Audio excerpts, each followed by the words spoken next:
Hello, Drift fans, and welcome to a beautiful Monroe, Washington. This is round 6, deemed the throwdown of the Formula Drift Championship, presented by Blackview Dash Cameras. Again, we are writing another page of the Formula Drift history book. We are going to be your tour guides. I'm Jared Deanda, and joining me once again is my great friend and co-host, Ryan Sage. Ryan, how you doing?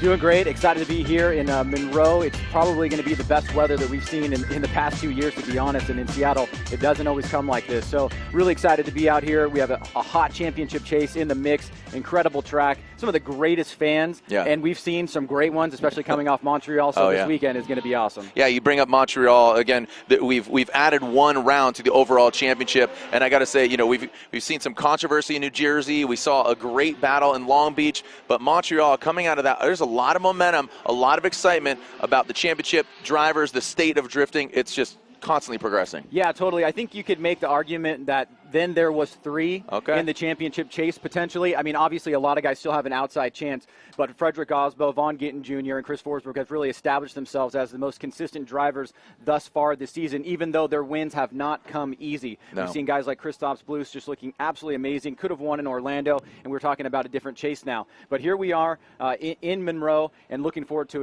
a crazy event with 33 drivers on the field. 33 drivers on the field, and we're talking about, like I said, I mean, it's a bold statement, but mathematically, Odie Bakchis is sitting in 4th. He's 106 points behind our leader. Something crazy and wacky would need to happen to our current leader, Vaughn Gittin Jr., Frederick Aasbo, and Chris Forsberg. I have to say, he's kind of a bridesmaid, never been a bride, because he hasn't had that win. He hasn't had a win in a few years, but it just shows you consistency is key. But anything can and usually does happen. Speaking of Vaughn Gittin Jr., earlier in practice, he took it hard into the wall and sustained some major damage, but Vaughn Gittin Jr., being the veteran that he is, he's surrounded by some hard-working team. We'll see if he can get it back together, Ryan. Yeah, it was a big hit for Vaughn. You can see right there the left front wheel actually comes completely off the vehicle. Vaughn was uninjured. You can see he's got a smile on his face.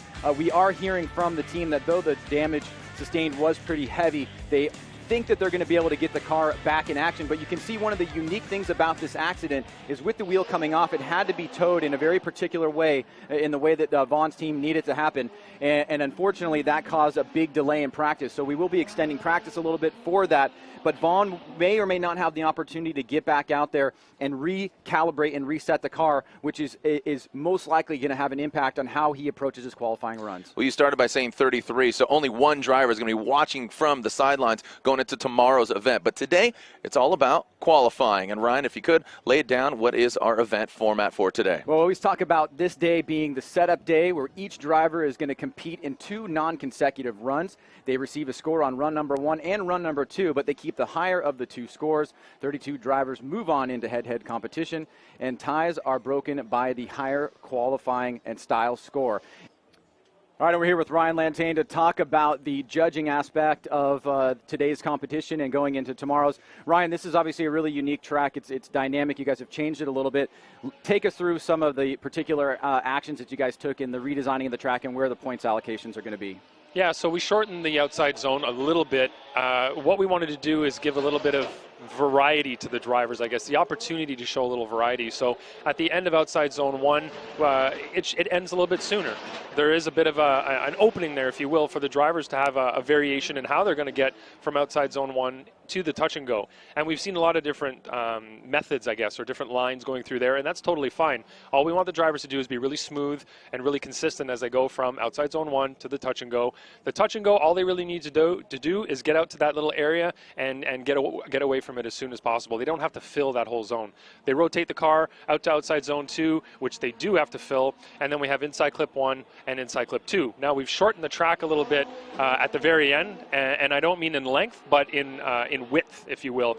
The track used to go a lot deeper right to the wall, but it choked the cars up a little bit. So now they're going to have a nice smooth line through there. It's going to be a lot quicker on the transition as well. So what you guys have done is actually given the line and angle points the exact same amount in the exact same areas. And what you've also done is you've painted clearly the touch and go and the outside zone on the ground so people can actually see the vehicles drive over those sections. Absolutely, yeah. We have a kind of a white hash marked area on the ground at the outside zone 2, and the touch and go area, that's on the outside. So they're not supposed to drive over that area. They're supposed to stay on the other side of the yellow line, but it's really for us and the fans to be able to see how close they get to that zone. And as we take a look at this next map here, the A-cell, D-cell map, tell us what that means and what the purpose of this is. So this is to give drivers an idea of where they can expect the lead car to be changing their speed.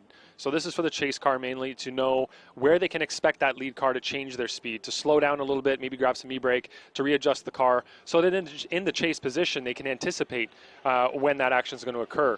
It's really difficult at the speeds that we're getting these drivers at now and the proximity to adjust to somebody who's slowing down in an awkward area, and we're asking them to stay really tight all the way through the course. So just doing this gives them a little bit more comfort and just the better ability to keep maintain that proximity all the way through. So this is really important in tandem, but it's also important today as fans are watching, so they can watch the way that the car is behaving in these particular areas to see if it matches up with the acceleration-deceleration map. Exactly, yeah, because what they do today is what we're going to ask them to do during tandem as well. So this qualifying, yes, we're setting positions in that 32 bracket, but we're also setting the tone for the rest of the competition as well. Okay, now obviously style is a big portion of what this sport is all about. We actually have a way that we break down style.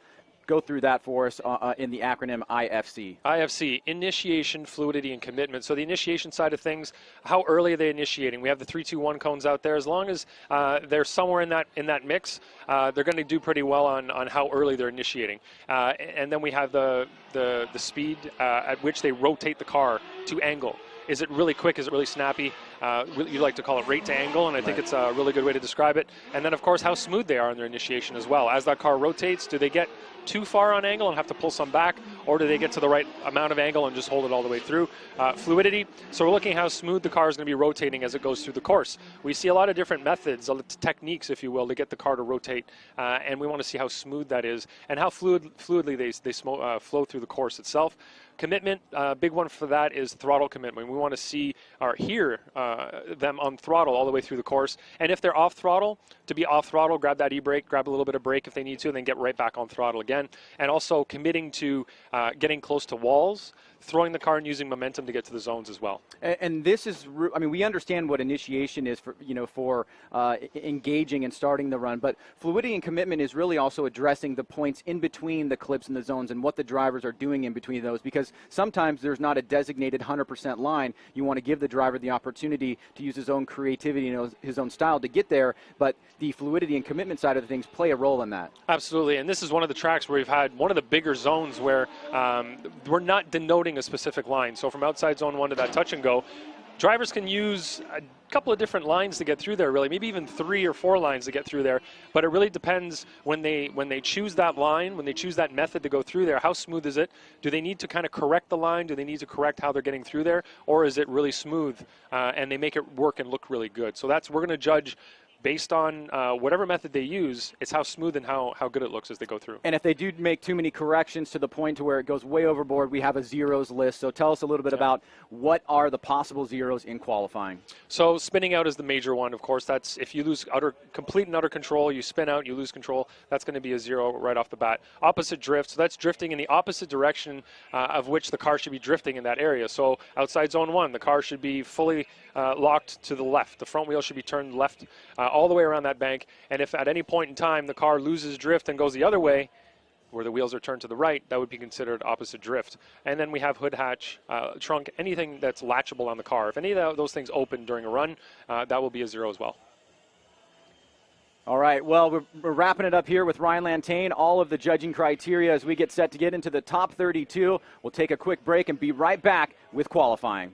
Welcome, everybody, to round 6 once again here in Monroe, Washington. The forecast for this weekend is going to be awesome. That is both the weather and the driving on track. Jared Deon to Ryan Sage, and we are about to commence with some qualifying. Ryan, we talked about it a little bit there in the open, but again, we have an additional round this 2016 season compared to previous seasons. We had 7 rounds of competition. Do you think adding that additional round puts less stress? I mean, mathematically, it puts less stress on the drivers, would you think?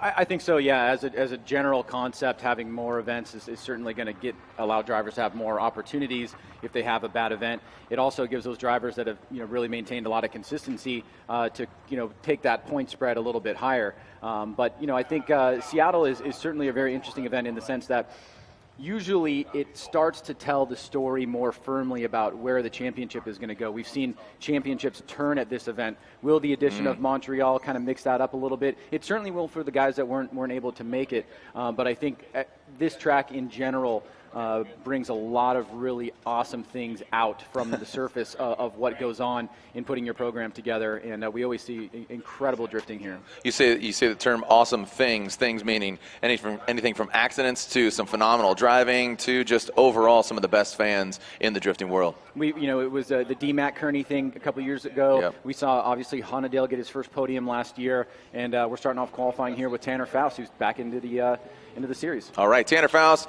in this VA-powered Rockstar energy drink, Volkswagen Passat. He's on necks and tires this year, and he's lighting them up properly, smoking them up, getting all the way out to the outside clipping zone. Okay, now that's a touch and go right there. That's a touch and go now into a dedicated rear clipping zone to a front clipping zone. Tanner Foust is on it right now, very fast, and that right there is the modified course. If you've been watching Evergreen from years ago, and the course, you can actually see the old course defined by the white lines, but now it's defined by the yellow. Let's take a look at it again, Ryan. And one of the things that you'll notice right out of the gate is we've moved the initiation point a little bit closer into the bank, and the reason for that is purely on the safety side of things. Though some drivers will be initiating early. We've got Ryan Lantani in the booth with us as well. And Ryan, just walk us through some of the things that you saw here from Tanner Foust as he starts off his first run. Yeah, there were no real glaring issues. The one thing I saw maybe was out on outside zone 2. It looked like he made a bit of a correction there, and maybe the rotation to inside clip 2. But other than that, it was a pretty smooth run.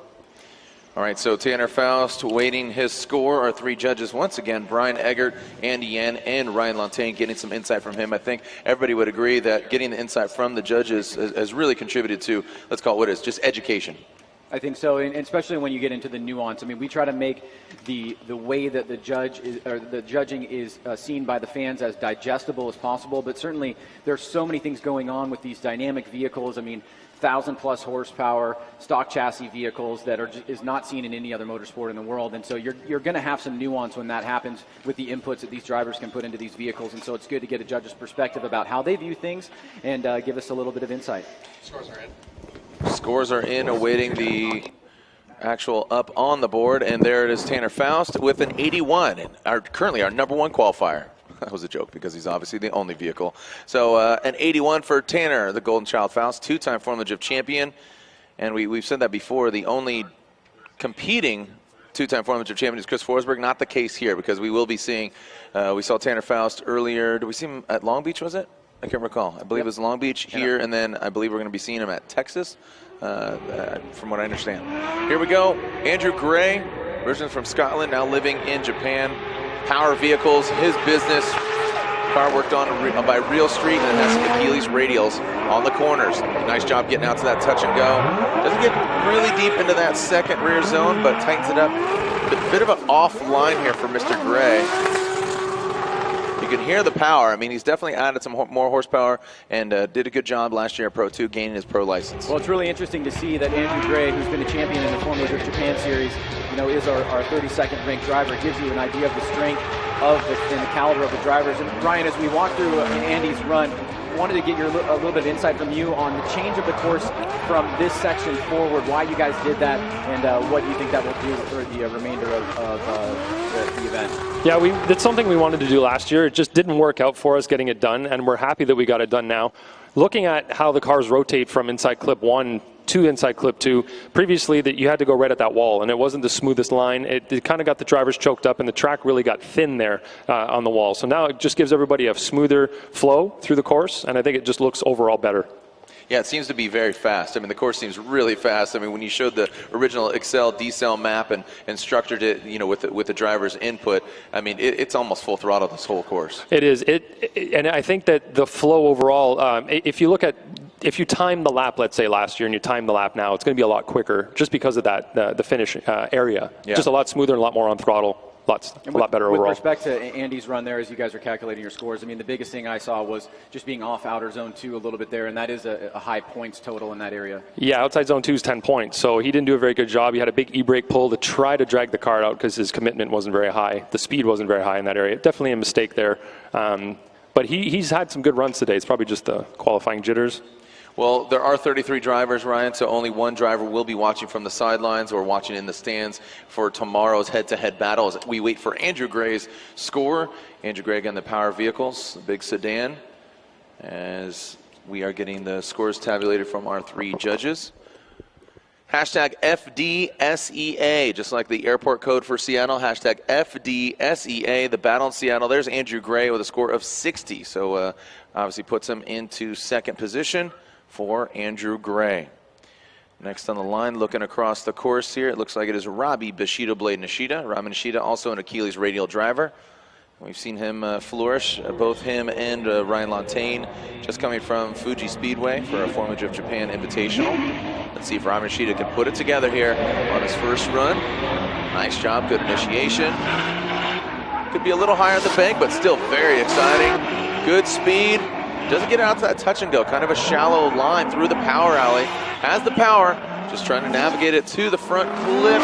Good flick there towards the end. Like that attitude towards the end there from Nishida, but again, that power alley, a real point of focus for the judges. You can see a real early initiation there for Robbie as the last initiation point has been moved forward, as we said, for a safety precaution. But Ryan, as we take a look at Robbie's run here coming through the power alley, how do you feel about his approach right here in outer zone number 2? Yeah, I just found coming by inside touch and go, he had a lower amount of angle there than I'd like to see, but he had an okay transition going out to that outside zone throughout the rest of the course was pretty good. But I think I liked what he did on the outside zone 1. It was really just his approach to the infield here. It didn't look like it was highly committed coming into the infield. Yeah, it looked a bit safe and shallow through the power alley. Yeah, and it didn't have a lot of momentum coming in there either. He kind of looked like he was holding back a little bit. Okay, well, I mean, that could be strategy given this is his first run. Yeah.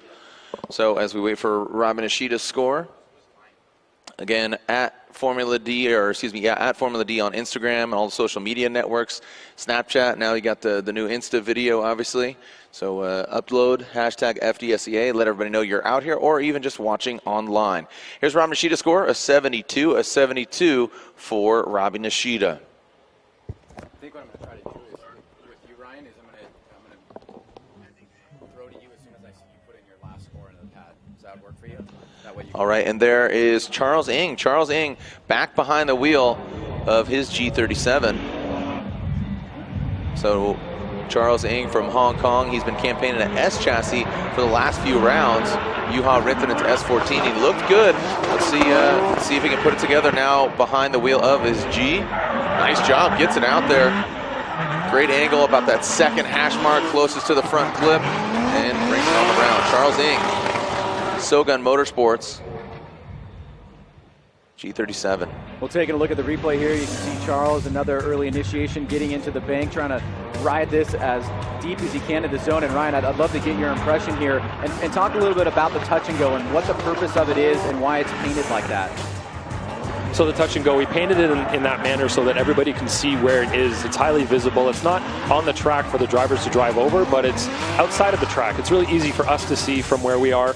It's easy for the drivers to see as well as they're approaching it, I think. And it's going to help on outside zone 2 as well to really see as that car fills or doesn't fill. It's really easy for us to tell where their car is placed on top of them. The touch and go, we leave it kind of open, if you will, for them to just get the back bumper near that touch and go in any area that they want. It really gives them a little bit of a variance, if you will, going from driver to driver, which they all have their own styles, the better way for their car, them as a driver, to get through the course. So this gives them the adaptability through the track that they need. Charles Ng, a score of 79. Charles Ng with a 79 puts him into second position. Again, Achilles Radial, sparkplugs.com, Sogun. A few sponsors there for the driver from Hong Kong. Move right along. Ryan, who do we have next here?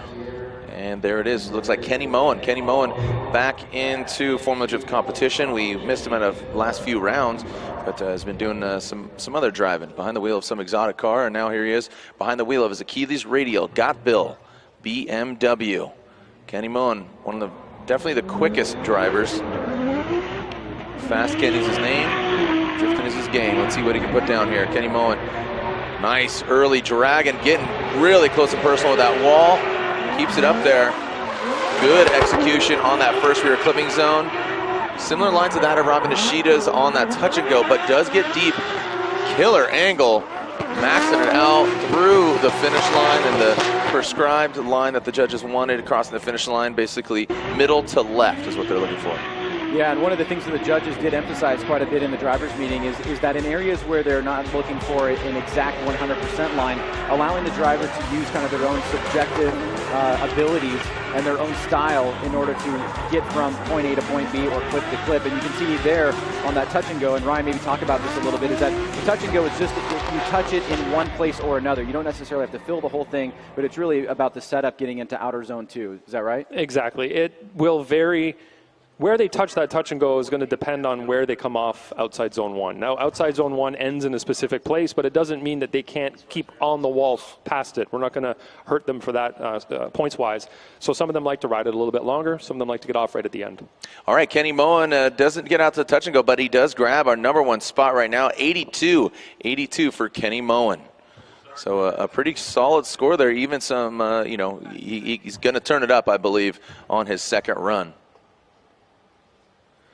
So here we go, Jeff Jones, another driver that we did not see in Montreal. So it's good to see the relentless one, Jeff Jones. Jeff Jones throwing it in, flapping that trunk there, bringing it down off the bank into the touch and go. I'm skipping a jump into the second rear clipping zone. Nice job by Jones. And around the final clip. As we take a look at it again, Ryan.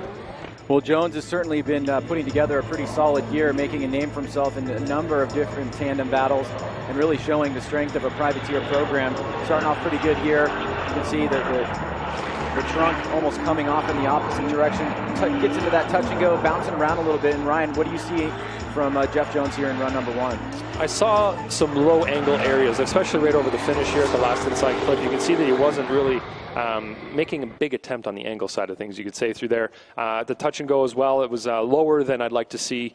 But he did a pretty good job on outside zone 1 of keeping it relatively high. The angle was consistent around there as well. One of the things that was brought up as you go ahead and hit the score here, 67 for Jeff Jones, puts him in 5th place. One of the things that was talked about in the drivers' meeting a little bit is that, the suspension of certain cars compress in different ways, and that doesn't necessarily mean that they're slowing down. So when you guys are looking for when a driver clearly makes a slowdown mistake, it's actually the way that the vehicle itself is slowing down, not the way that the car is moving around. Is that right? The cars are going to move around in different ways. Some are stiffer, some are softer. You're going to see the car compress or rebound from its whatever movements it's making, but really the style judges or even the angle judge will be looking at the attitude of the car itself. Right.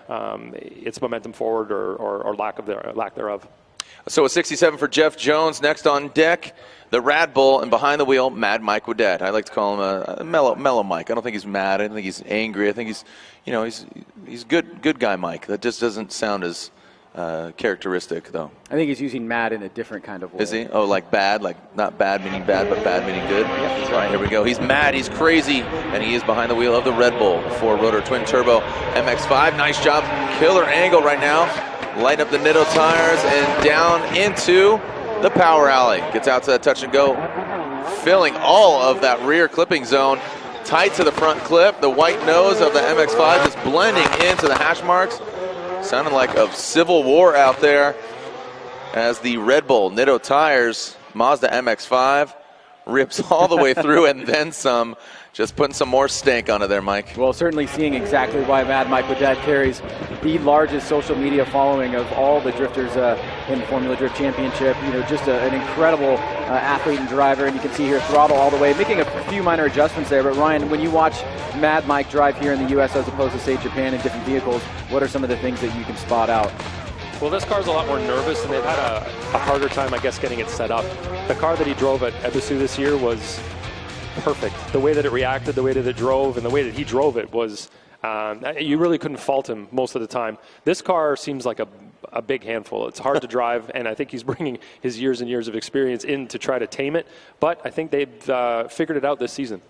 Yeah, and he always brings just these characters, talking about his name, Mad Mike, and the personality of his vehicles. He always seems to build, so many vehicles with so much personality. Again, 4-rotor twin turbo, you could easily throw an LS at a Miata and have a package, but that just doesn't seem to be his school of thought. He never goes for the easy option. Right. He always goes for what's going to be creative and exciting, and there you go. An 89 for Mad Mike Whiddett. So he now leads the pack there. Look at all style. I mean, just missing 2 points there. Angle judge 29 and a 35 there. So a great showing for Mad Mike Whiddett. Next up, Cameron Moore. Cameron Moore, nameless performance, Falcon Tires. He's from here in the Pacific Northwest. Let's see what Cameron Moore could put down. Chassis. Right, here comes Cameron Moore. Initiated into the big bank. Cameron Moore minus that front bumper as he comes into the power alley. Doesn't get all the way out to the touch and go. Good flick into the second rear clipping zone. Tight to the front clip. Everybody seeming to navigate those final two front clips properly. Like we said, I like this addition. I mean, you know, when we looked at the old course, coming towards that wall, downshifting, banging, grabbing some e-brake, I think this is a lot more fluid that the judges made. Certainly visually more fluid, and it seemed to promote greater tandem in yesterday's practice. So as we take a look at Cameron Moore here, little e-brake pull right there coming off the bank, trying to line himself up to get into this touch and go. Just doesn't get as deep as he'd like, but is able to wrap it back around to this second outer zone. What do you see here from Cameron Moore, Ryan? I didn't see anything outstanding, but nothing terrible either. It was kind of in the middle. It was a safe run. He wasn't really pushing too hard, but he was really trying to get a score on the board, it seemed like. He wasn't fully wide in all the areas, and he wasn't maxing out his angle, but I think it's a safe run to try to get in this first qualifying run here. If you've never been here to Evergreen, there's a small little airport right behind us. You'll see planes fly over, and there's so much going on here in this time of year in the Pacific Northwest and Seattle area. A 72 for Cameron Moore, but the green trees, just a cool contrast, a great backdrop here. I mean, it's one of the most beautiful rounds. Like Jim Lau put up this morning, most beautiful drive to a track, you know, of the season. I'd have to agree. I love this part of the country. Absolutely, I would love to live here, actually. Wow. All right, deep thoughts by Ryan Sage. Here we go. As Kyle the Menace Mohan throws it in, another MX-5, another rotary, so all you rotary fans, cheer him on. Banging on the wankles through the bank, coming down into the power alley. How's he going to perform? Pretty good job there, getting into that yellow line, into the second rear clipping zone. On the second hash mark, standing on the throttle. Could see him a quick little correction of the vehicle and get it back on track across the finish line. Good job there by Mohan. Well, we've certainly seen the Mohan team make progression in that vehicle, and I've said it a number of times that this seemed to me is going to be, you know, a breakout year for Kyle. He maybe hasn't gotten the results that he wanted at some events, but he's been driving incredibly well, and it's showing right here as he comes off the bank, tries to get in his touch and go. He gets in a little bit early. Now, how do you guys look at that, Ryan? I mean, you basically said it doesn't really matter, but is it preferred earlier or later? Well, he didn't approach it the smoothest manner. I think that'll probably be the biggest issue with that approach. He tried to look like the wider line, so filling outside zone 1 and then continuing on that wall a little bit longer. And like we said in the meeting, either way is fine. You just have to make sure that what you do is smooth. So that was maybe not the smoothest approach, but he did get out to that touch and go. And that's going to impact more of the style score. The style, exactly, yeah. Waiting for Kyle Mohan's score here. We're here on the state fairgrounds, the Evergreen Raceway, and see the big barn building there in the back.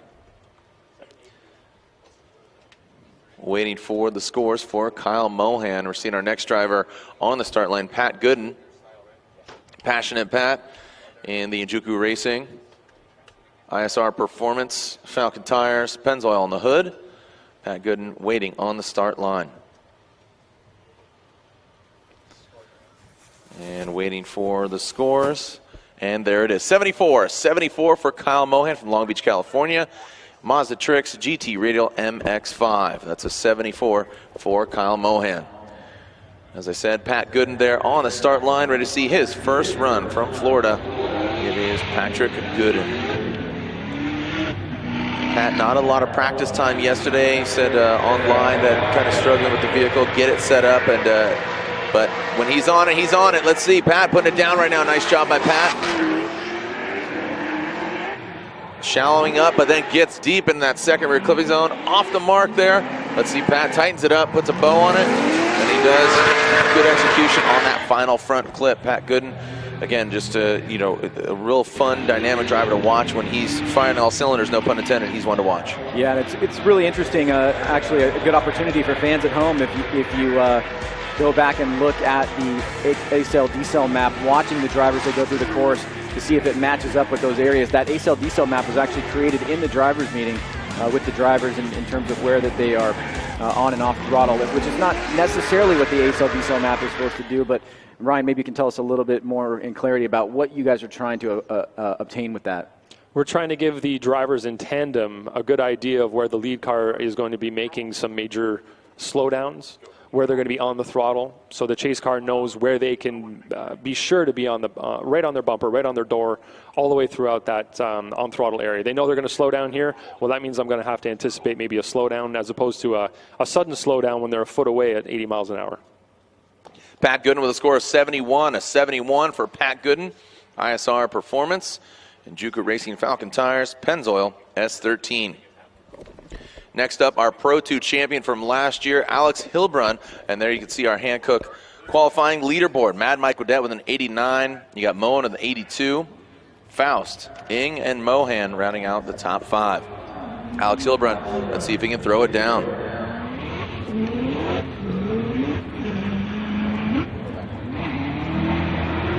Okay, so here comes Alex Geilbrunn throwing it in. Nice job, Alex. Big angle, good smoke. By comparison, could be a little higher on the bank. Scrubbing some speed. You hear a big, heavy lift there going to that second rear clipping zone. What's deemed the monster BMW by Alex Geilbrunn. And we certainly missed Alex in Montreal, but if you go back to round 4 at Wall, New Jersey, he was spectacular all weekend long, just narrowly missing a first-place finish there against Vaughn Gittin Jr. Ryan, what are some of the things that you see from Alex as a driver, not only here on the course, but in general?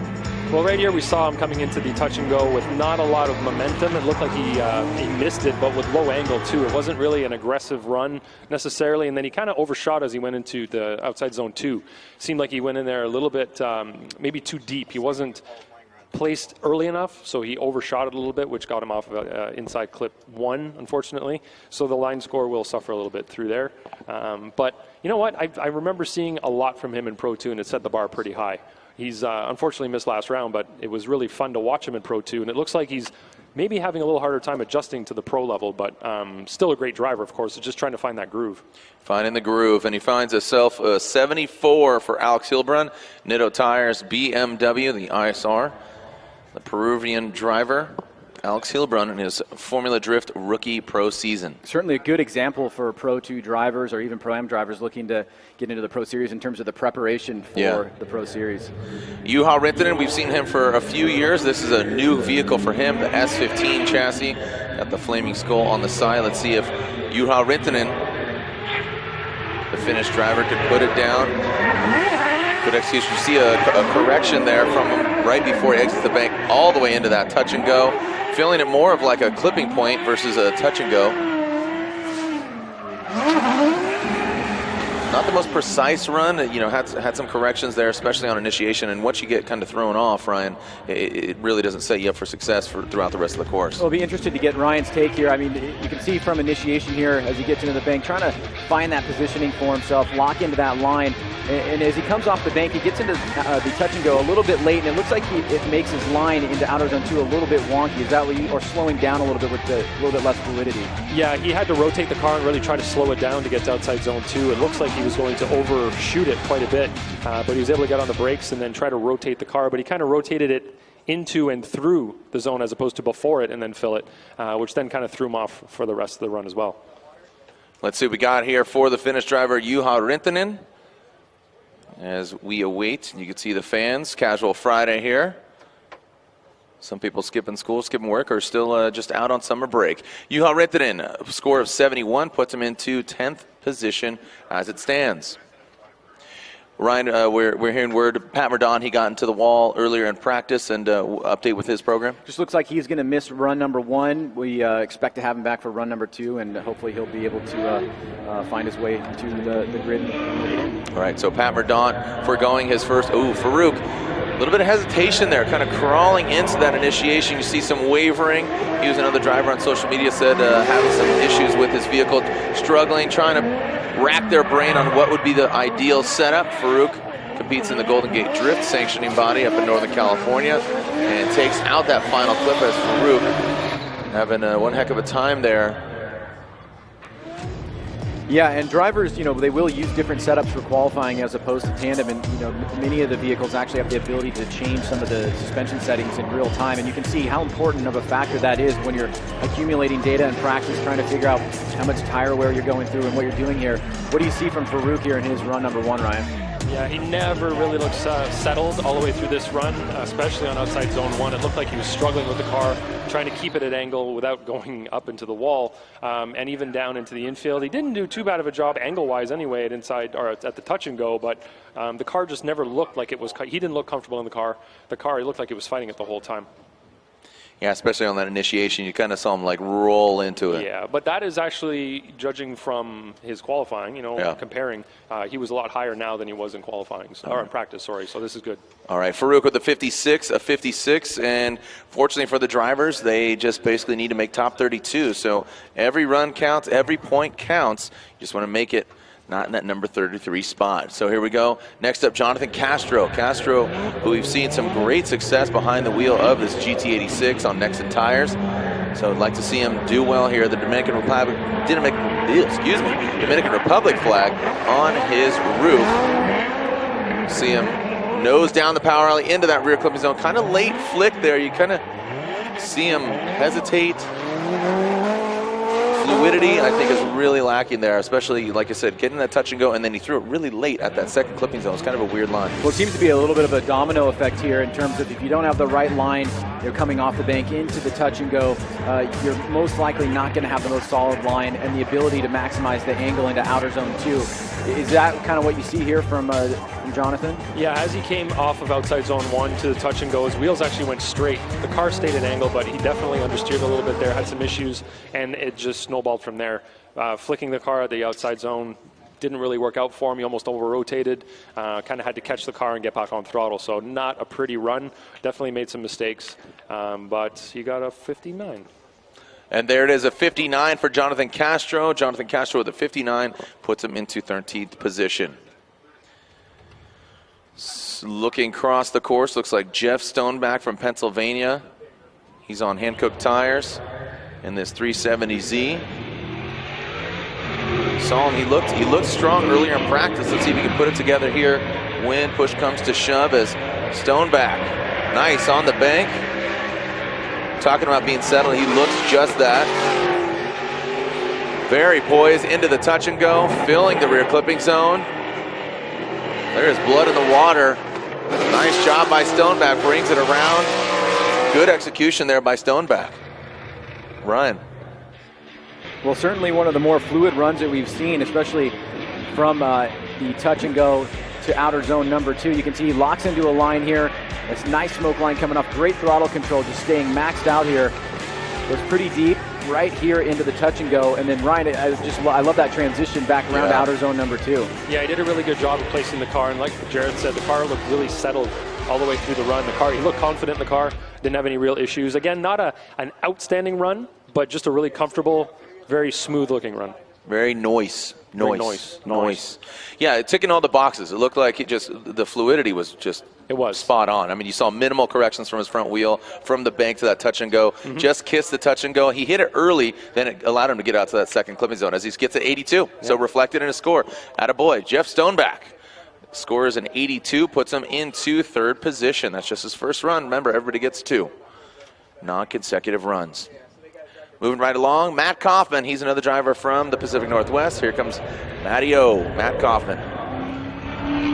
This machine is built for wars. He lights up the Falcon tires, the Ford-powered S chassis, as opposed to what a lot of the drivers are running the LS.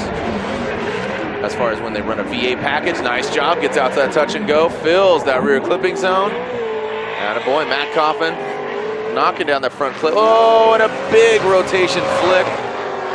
Kind of salvaged that. That could have gone sideways. I mean, more sideways than before. Well, starting off here, run number 1 from Matt Coffman. Nice initiation there. Trying to get as deep into the bank as he possibly can into the shade section here. Yeah. Good fluid motion coming off the bank, looking to get into this touch and go. Comes into it a little bit early there, but is able to make it. And then Ryan, from here on out, what do you see from Matt Coffman? I really like his angle by that clip, and then he rotates here, and like Jared said, he really held on nicely there. That could have gone very wrong for him. But he got it to a high level of angle, got on the throttle, and held it all the way through. So no foul there. That looked really good. Yeah, that could have been bad. Could have been bad. Could have rotated, over-rotated very easily there. And Matt Coffman with an 89. 89 for Matt Coffman. Attaboy. Puts him into second position. Again, a driver from right here in the Pacific Northwest, so well-deserved run. And 82 from Stonebeck, so gets bettered by. So Whiddett still has that #1 spot as basically defaults to another category, as now Justin Pollock, JTP, the flat black menacing machine, the Roush Performance Ford Mustang. Let's see how he does here as he initiates into the bank. Some wavering, trying to harness the ponies under the hood. Gets the touch and go, nice job. Fills the rear clipping zone. As that Roush Performance engine echoes through Evergreen Speedway. Nice job by JTP, Justin Pollock. Definitely has that, again, that American attitude, Japanese style. Nice job there by JTP. Well, I thought we really saw that come out in Montreal. He was doing some incredible initiations in practice. He did a great one in qualifying, one of the better runs that we've seen, especially on initiation. And he has a very unique style that has been getting better and better. And Ryan, as far as what you see from JTP here, what are some of the highlights? Great transition there to inside clip after inside clip 2, inside clip 1 to inside clip 2, but his angle wasn't great going over that inside clip at the finish. Little bit of a correction there, didn't really like that on the angle side, but I really liked his transition from the touch and go to the outside zone 2 as well. Really fast transition. All right, working our way in. There's an 81 for Justin Pollock, and 81 for Justin Pollock puts him into 5th position. Next up, Dean Kearney, Oracle Lighting Dodge Viper on Achilles radials. Let's see how the Irish lad will do here. Through that start chicane. And away he goes in that SRT-10 Dodge Viper. Locking up the front wheel, good execution. Be a little higher, but fluid. Minimal corrections from those front wheels. Getting that big Wang over the wall. Interesting transition into that final clip for Dean Kearney. Well, Dean has certainly had some memorable moments here at Evergreen Speedway. You can see starting off right here on the bank, reaching out pretty deep into that first outer zone. Then coming off here, he gets into the touch and go. He doesn't get as deep as you'd probably like, though, Ryan, right? No, he was off that touch and go for sure. The line score will reflect that. But his transition through here, I like when they do it a little bit early because it seems to set them up a little bit better. I've seen some guys do that transition a little bit later and make it work, but more often than not, it doesn't. So when they do it a little bit earlier like he did, get the car set at angle and drive around the clip on throttle. We've seen some guys come through that last inside clip and really whip it that way. I mean, that seems to be much riskier, but that is kind of what you guys want to see, right? It is, yeah. Like Coffman's run that's the ideal, but it's trying to catch it like that's difficult. All right, 82 for Dean Kearney, puts him into 5th position.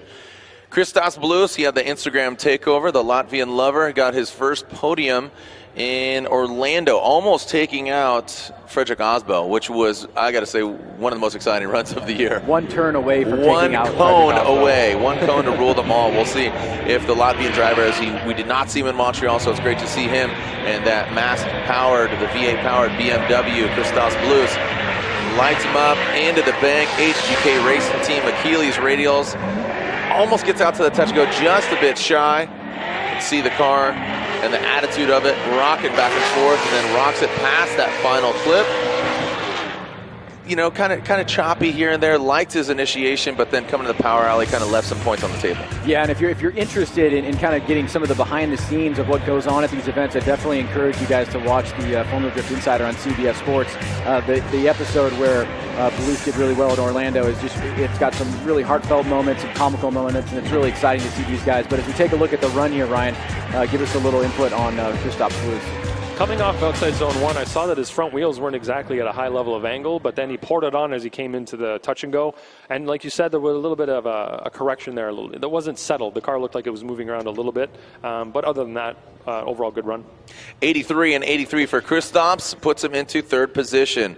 As I said, in that power alley, definitely leaving some points out there. As Tyler the Rock Mcquarrie He's got his family here as they're celebrating just life. Let's just call it what it is. They're out here just wrapping up their summer vacation. So here we go. The Mobil 1 Safecraft Racing Equipment, Falcon Tires, Chevrolet Camaro flying into the bank right now. Good angle there from Tyler Mcquarrie. See how he comes into the power alley. Off of that front clip for Mcquarrie, but tightens it up to the rear clipping zone. And brings it on home for Tyler Mcquarrie. Loud and proud. He was ripping into that bank. Well, Tyler maybe might have the most memorable moment here at Evergreen Speedway with him and JTP from last year, and you can see the visible speed from the vehicle.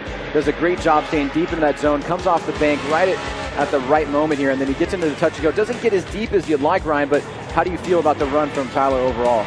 It looked fast to begin with, and it looked fast all the way through, too. It was immediately impressive, I guess you could say. And he did okay. He just missed that touch and go a little bit. I gave him some pretty high scores on the angle side of things because he was set at good angle. His rotations were pretty smooth. Looked good overall.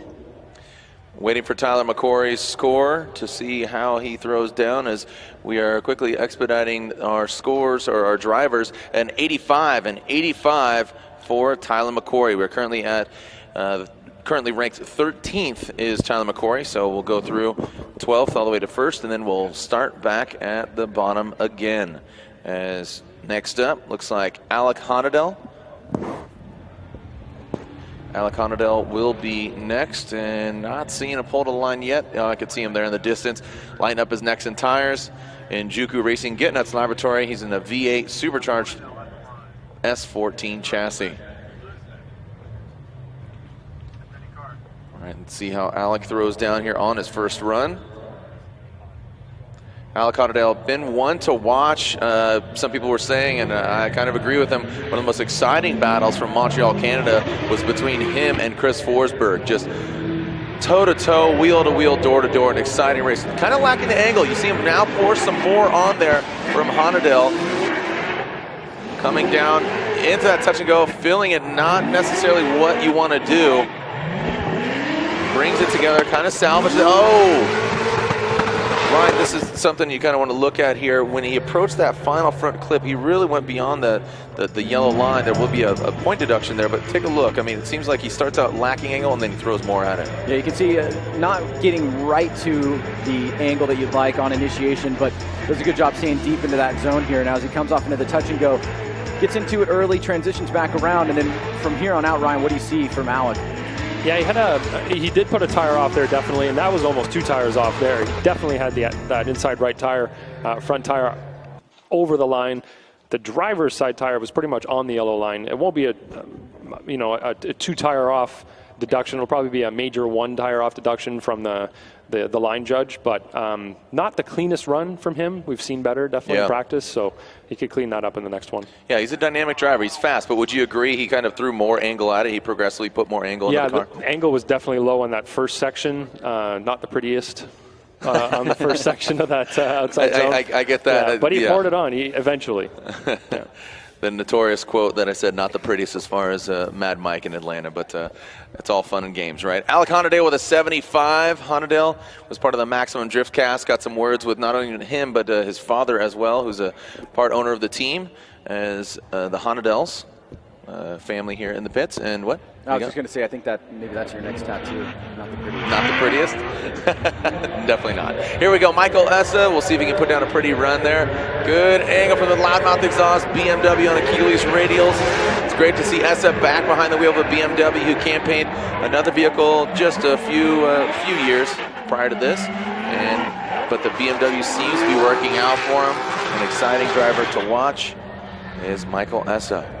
Really coming into his own this year in terms of back in the vehicle that he had a championship in, and looking super aggressive in almost every single round. Just needing to put the pieces together a little bit better, but we've seen some great driving from Michael Essa. And what do you see from here from Essa in this run, number 1? I saw some of the highest levels of angle of any driver yet. That was really good on the touch and go and outside zone 2. This, between inside clip 1 and 2, it's a tricky area. If you have the wrong approach, I guess you can say, from inside clip 1 to 2, it can get you in on that yellow line on the driver's right just before the clip number 2. So it is kind of a tricky little area to get through. It looked like he almost went through it wrong, but he managed to get through there without dropping a tire. But it is one that you got to be careful with. Yeah. Look at that, a 90. So reflected in his score, a 90 for Michael Essa, puts him in the number 1 position. He knocks down Mad Mike Whiddett, who had an 89, so just a bit outside. But yeah, so angle, cleanliness, and I got to say that was fast too. I mean, he quickly went through this course. Absolutely, looking very, very solid. Essa up there, our first driver to get into the 90s. All right, so here we go. Next up, Matt Field, an exciting driver to watch, full of spunk and attitude, the beast from the Bay. Here comes Matt Field, 777, sponsored by a casino. We'll see if he strikes gold here. Light him up. Nice job as the Falcon tires come into the power alley. Doesn't get out to the touch and go. Couple feet off of it, but tightens it up to the front clips. Nice job there by Matt Field. Again, ripping through the course, just a very aggressive sounding and looking run there. Well, you can certainly hear the throttle control on the bank. Incredible job there, but it looks like Ryan, he doesn't really get his timing right on the touch and go, and it maybe caused him to make a little bit of a mistake there. Yeah, he's definitely off that, and then it's going to affect the rest of the run. So nothing too major, though. This is not the strongest run from Matt we've seen this weekend yet, and I think he has a lot more that he can show us. Again, it's the first run. A lot of guys do that. Try to put together a good run, but nothing too crazy, take any risks. But that was a clean run. No real glaring mistakes other than missing that touch and go. It was great. It was a great run outside of the touch and go at 84, and you could see 32, 27, and collectively 25 for style. So Matt Field gets pinned and cranks on the vape there, as that's not vape smoke coming out of the back. As again, he had a funny interview there with driver on driver, their very own drift idiot. As Chelsea Denofa, our round 1 winner, Chelsea Denofa, BC Racing, GT Radial, BMW. See how Chelsea Denofa goes on this run. All right, Chelsea Denofa initiating.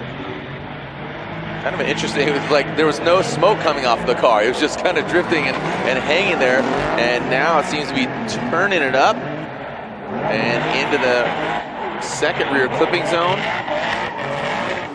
Seems like he's really kind of fighting the car here. Just a very interesting dynamic. I want to hear what Lantaine saw from his mind. Well, we definitely are seeing a little bit of a common refrain, which is unfortunate for us as fans in the mechanical stability of his vehicle throughout the season. We've seen that when he's on point, he's able to win events. But Ryan, in terms of the qualification run here, what do you see from Chelsea Denofa? Well, it seemed like he was putting his car where it needed to be. There was just something missing. There was a level of aggressive driving and aggressiveness that we're used to seeing from Chelsea, but there was definitely something off. I don't know if it was a power issue. Even his practice laps from earlier on looked quite a bit different than this. We'll have to see what the score ends up being. All right, well, thank you for the insight there, Ryan Lantaine, and we're waiting for his score. And there it is, Chelsea Denofa with a 69, dude, as he gets 20th. So Chelsea Denofa with a 69. Well, we have a special guest up here in the booth, and it's Larry Mack. Larry Mack, and basically, what's your resume? What's your background? I've been in NASCAR for over 30-something years, and I was a crew chief for 18-plus years. Now I've been with the Fox NASCAR group. This is my 16th year of broadcasting, but I've got to say, this has been 100% out of my wheelhouse, but I have had a blast here for a day and a half. Right on. Well, stick with us. We're going to have some words with you. We're going to talk about Gum Mountain Heritage Week, but right now it's all about Forrest Wang. Forrest Wang here on course, and he's an exciting driver. Kind of some controversy unfolded in New Jersey between him and Chris Forsberg, but you know what? Regardless, he is here, and he's always a crowd favorite. The Gittin Laboratory owner. He's the lead scientist at the Gittin Laboratory in Las Vegas. He runs 808 on his door sticker because he's from Hawaii. In the Gittin Laboratory hand-cooked tires, S15. He's running the Super Doof 2F Performance body kit, and obviously an assortment of sponsors. So should be an exciting run to watch here. Styles for miles. We'll see if he can light them up and put down and impress the judges. What's going on?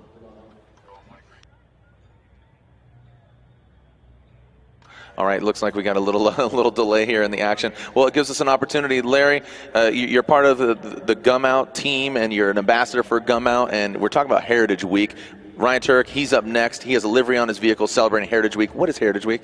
Well, obviously the paint scheme on Ryan's car is just, it's amazing. But gum out started actually in World War II because the U.S. was having trouble getting vehicles over to our Allied troops because the fuel was gumming up, the carburetor. So they hired this company to come up with a solvent to be able to fix this problem, and that was 60-something years ago, and now today we still have gum out. So it's an amazing product. Yeah, that's cool, and obviously the engines have changed. You know, it's not always carburation, and there's many different chemicals and things, and look, I mean, this is vintage gum out right here, and there's even some in it, but it's pretty cool to see this and you know, to locate this. But yeah, like you said, the Jeeps in World War II, so been part of, I got to say it, the best country in the world, right? Yeah, I mean, it took so long to get the vehicles across the Atlantic Ocean. The carburetors would gum up because the fuel was just sitting there on the parts. So they had to come out with something like gum out to solve this problem. Right on. So you said your resume in NASCAR, again, your lead on a team. What other motorsports do you enjoy? I mean, like you said, you're having a blast out here. Unfortunately, you won't be here, but you rode with Ryan Tuerck. What other motorsports do you enjoy? I'm just a race fan. I'm a motorsports fan. Yeah, I've been in NASCAR for over 30 years, but I'm a race fan. I mean, I watch any kind of racing, and I've never been to a drifting event, but I've been out to Las Vegas SEMA show. I got to take a ride with Von Gittin, but to be able to ride here yesterday with Ryan Tuerck, that was quite the experience. It was short, but it was quite the experience. Well, that's kind of the deal. I mean, you know, they only have so much tire underneath their vehicle, and that's really the name of the game. I mean, so who do you think would make a good drifter in the NASCAR field? I mean, because you've seen some pretty sensational things that people are like, "Hey, man, that looks like drifting," and we've seen some of the highlight reel from NASCAR races. Who would be a good drifter in your book? Well, when I think about drifting, the first thing that came to mind is watching how much car control that these drivers have, and the first driver that comes to mind is Kyle Busch. Kyle Busch has as much car control as anybody out there, so I definitely think he maybe would make a good Formula Drift driver. All right, well, hold tight here as we're going to get some more words with you, but right now, actions speak louder than words. Forrest Wang throwing it down into that bank. Nice job lighting up the Hankook tires. Some wavering there coming off the bank into the touch and go. Definitely hits it and quits it. Wow, firing off with that 2JZ under the hood into that rear clipping zone. Tightening up to the second to last, and finally that final front clip there from Forrest Wang. As our judges are tabulating here, Larry will look at it again and take note. Again, this is Forrest Wang. Again, this is your first Formula Drift round of competition as we are taking a look at it. Forrest initiates. Ryan Lontaine, what do you see? Well, I see really settled car on outside zone 1, leaving outside zone 1, though he had a pretty big correction there from the front wheels. Looked like he was having a hard time keeping the car on the intended line. Once he got to the touch and go, though, did a good job. Really serious flick out to outside zone 2. Love that flick. Signature Forrest Wang, or do you think he looks even faster? Because, you know, I've always kind of scrutinized him, and just progressively over the years seems to get faster and faster. Yeah, this is a track where that big angle that he likes to throw is a positive, because on outside zone 2, that's what you want to do. It's a slow down area. That's what we want to see. So it's the perfect place for him to use his big angle. All right, well, he got snappy with a 79 there for Forrest Wang. You can see his race suit running. It looks like a Hawaiian shirt right there. It's pretty. You get some pretty wild race suits in NASCAR, obviously. We have wild race suits and we have wild paint schemes, a lot like what I'm seeing here. But you know, when I watch these guys, we run 23 different racetracks with NASCAR, 21 ovals and 2 road courses. In fact, this weekend, the Sprint Cup Series there in Watkins Glen. And what these drivers have to do here reminds me a lot of road course racing. How you get off one corner sets you up for the next area. And that's what I see here, and that's, of course, what goes on with the Sprint Cup Series drivers at a road course. Yeah, so, again, we're talking about gum out. You're up here. We talk about the livery, Heritage Week, World War II, so much history. What and how has gum out progressed? For those fans listening in, maybe never even heard of gum out. I mean, because there's stuff for modern cars now. It's not all carbureted. There's fuel injection. There's many different products. What wide variety of products does gum out offer for a regular consumer? Well, the biggest thing, gum out, like you should. Right. They've moved and grown with technology. There's a lot of companies out there, they have the same product they had 30 or 40 years ago. Obviously, engines are not the same. You know, we don't run carburetors anymore. We run fuel injection. So what Gum Out has done a really good job is they've grown with their technology just like engines have grown with theirs. Okay. So and you go to any, you know, retailer, won't name any specifically, but you go to any retailer and the gamut of products is anything from there are carb cleaners, but an all-in-one cleaner. You see all these different different, additives and things to basically keep your engine running good and keep it safe. Yeah, I mean, they have products for the fuel, they have products for the oil, they have products for pretty much, they even have parts and brake cleaners. So if you need it for an automotive, you can probably find it with the Gum Out product. I mean, I always say if you've never seen drifting, you might have done it when you got your license, you went to your high school parking lot or anything. Have you ever, quote unquote, drifted before? It's not me. I got to be honest. I'm the guy on the interstate in the left-hand lane with my blinker on, probably running about 5 to 10 miles per hour under the speed limit. So I've never wanted to drive a race car. I've always just enjoyed working on them. I can completely relate. People are like, hey, how did you get in this gig? Are you racing? Are you doing this? Nope. Actions speak louder than words. It's come from an announcer. And they say don't talk about it, be about it. I just talk about it. That's it, right? The biggest thing you need to get them to do is with, like our NASCAR broadcast booth, you need to get them to find you some air conditioning for these booths up here. It is definitely a little warm right now, but we are, again, it's a hot one. So as we are scheduled to have Ryan Tuerck, we're seeing Yoshihara here on the line. We can close it up because Tuerck had to get pulled off the line. Oh, shit.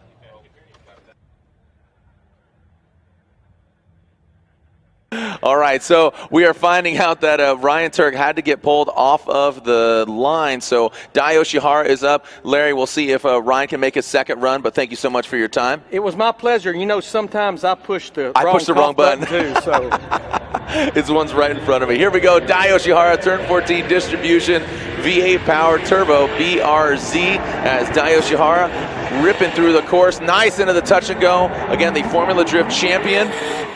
Pulls it around that second to last front clip and nails the coffin, nails the hammer in the coffin. Nice run there from Yoshihara. Well, just love hearing the history of Gum Out and the effect that it had on World War II. It's great to see as we get into the competition here with Yoshihara. You can see very, very smooth on the bank. Nice lock here. Great smoke line coming off the bank. Looking to get deep into this touch and go. Ryan Lantane, that transition back to outer zone number 2 looked pretty solid from Yoshihara. Yeah, that was a pretty solid run. I didn't see any real problems. It looked really smooth. It looked confident throughout the run. No glaring, things to report, I guess you could say, about the run. Looked all right.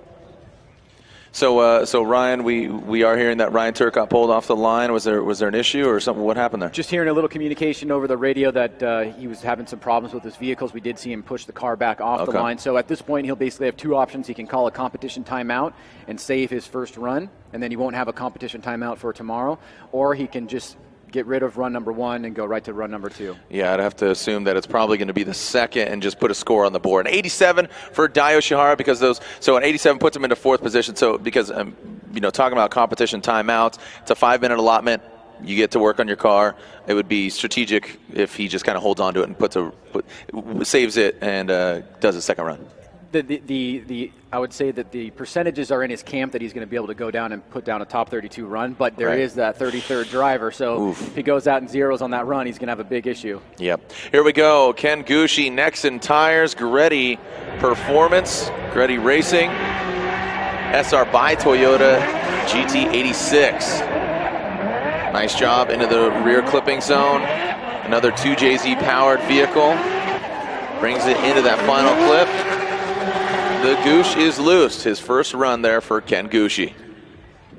Really silky smooth style from Ken Gushi here. Nice initiation. You can see getting into the bank. This is where the smoke line starts to develop for Ken. He's at full lock here. Comes off the bank at the right time, looking to get into his touch and go. Any key elements here from Ken Gushi, Ryan? I thought that was a really smooth run. He looked really good on outside zone 1. Good angle all the way through. No corrections at all. And then coming through the infield, I really didn't see any corrections either. Just looked like a real solid run. Touch and go maybe could have been a little bit deeper. Could have been a little bit deeper. We tell him, get the back of the car near the line. We're not asking them to ride the line with the tire, but really get the back of the car right on that line. And I think he did a pretty good job throughout the course.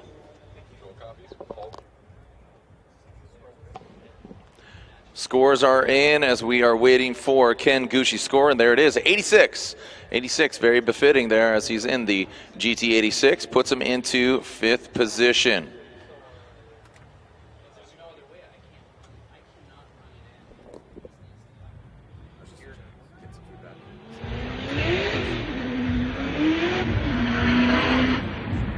Here we go, this is Bakchis. Bakchis in the field suspension. Arc Performance, Hyundai Genesis. On Falcon tires, into the touch and go. Nice, quick, big angle there from Odi Bakchis. And brings it across the finish line. Ryan, let's take a look at this again. Well, taking a look at Odi sitting in 4th position right now, trying to gather as many points as he can for the championship chase, and there are points up in qualifying. Big throttle here from Odi as he comes off the bank into this touch and go, and then pick it up here, Ryan, as he gets through the touch and go into outer zone number 2. Yeah, he went the route of a little bit wider after the inside or outside zone 1 going towards the touch and go. So he was at the early part of that touch and go, but he did a really good job throughout the course. Really good, snappy transitions. The car looked really settled as he was going through the course as well. Yeah, I mean, Odi Bakchis, like I said, speaks softly and carries some big angle. And it seems like he used to have a real left foot brake kind of style, but it seems that he's throwing more attitude at the car. Yeah, we talked about that in the meetings a few times, not specifically with him, just, hey guys, knock off the left foot braking a little bit, and he's done an amazing job of adapting. Yeah, I think he's done a good job. And look at that, he gets our number 1 spot, a 91. That's a 91 for Odi Bakchis. He is your current number 1 qualifier. So Odi Bakchis, who, let's call it what it is in contention for the Formula Drift Championship. He is currently 4th in points. Mathematically, yes, he still can run it, as we are currently on the 3rd to last round, so 2 remaining rounds after this, but something crazy or wacky would need to happen to our 3 points leaders. Currently sitting 3rd, Chris the Force Forsberg, NOS Energy Drink 370C, bringing into the bank. Minimal corrections from the front wheel, just kisses that yellow line into the 2nd rear clipping zone. And around that final clip is Chris Forsberg. Ryan, a pretty straightforward run there from the 2-time champion. Yeah, solid run from him. As you can see, he gets out really fast out of the gate. Nice initiation, a little bit of a bobble there, but stays in it. And nice and high on the bank from Forsberg. Again, great throttle control coming off the bank into this touch and go. And then back around here, Ryan, what do you see from Chris Forsberg? Pretty smooth run. Just that issue on the first half of the outside zone 1. But on the infield here, nice rotation from zone to zone, from clip to clip. Should be a fairly good score. All right, is it our new number 1? Is he our new number 1 qualifier? He's got to take out Odi Bakchis, who has that 91. 2 drivers are in the 90s as we are waiting for Chris Forsberg's score. Again, currently 3rd in points.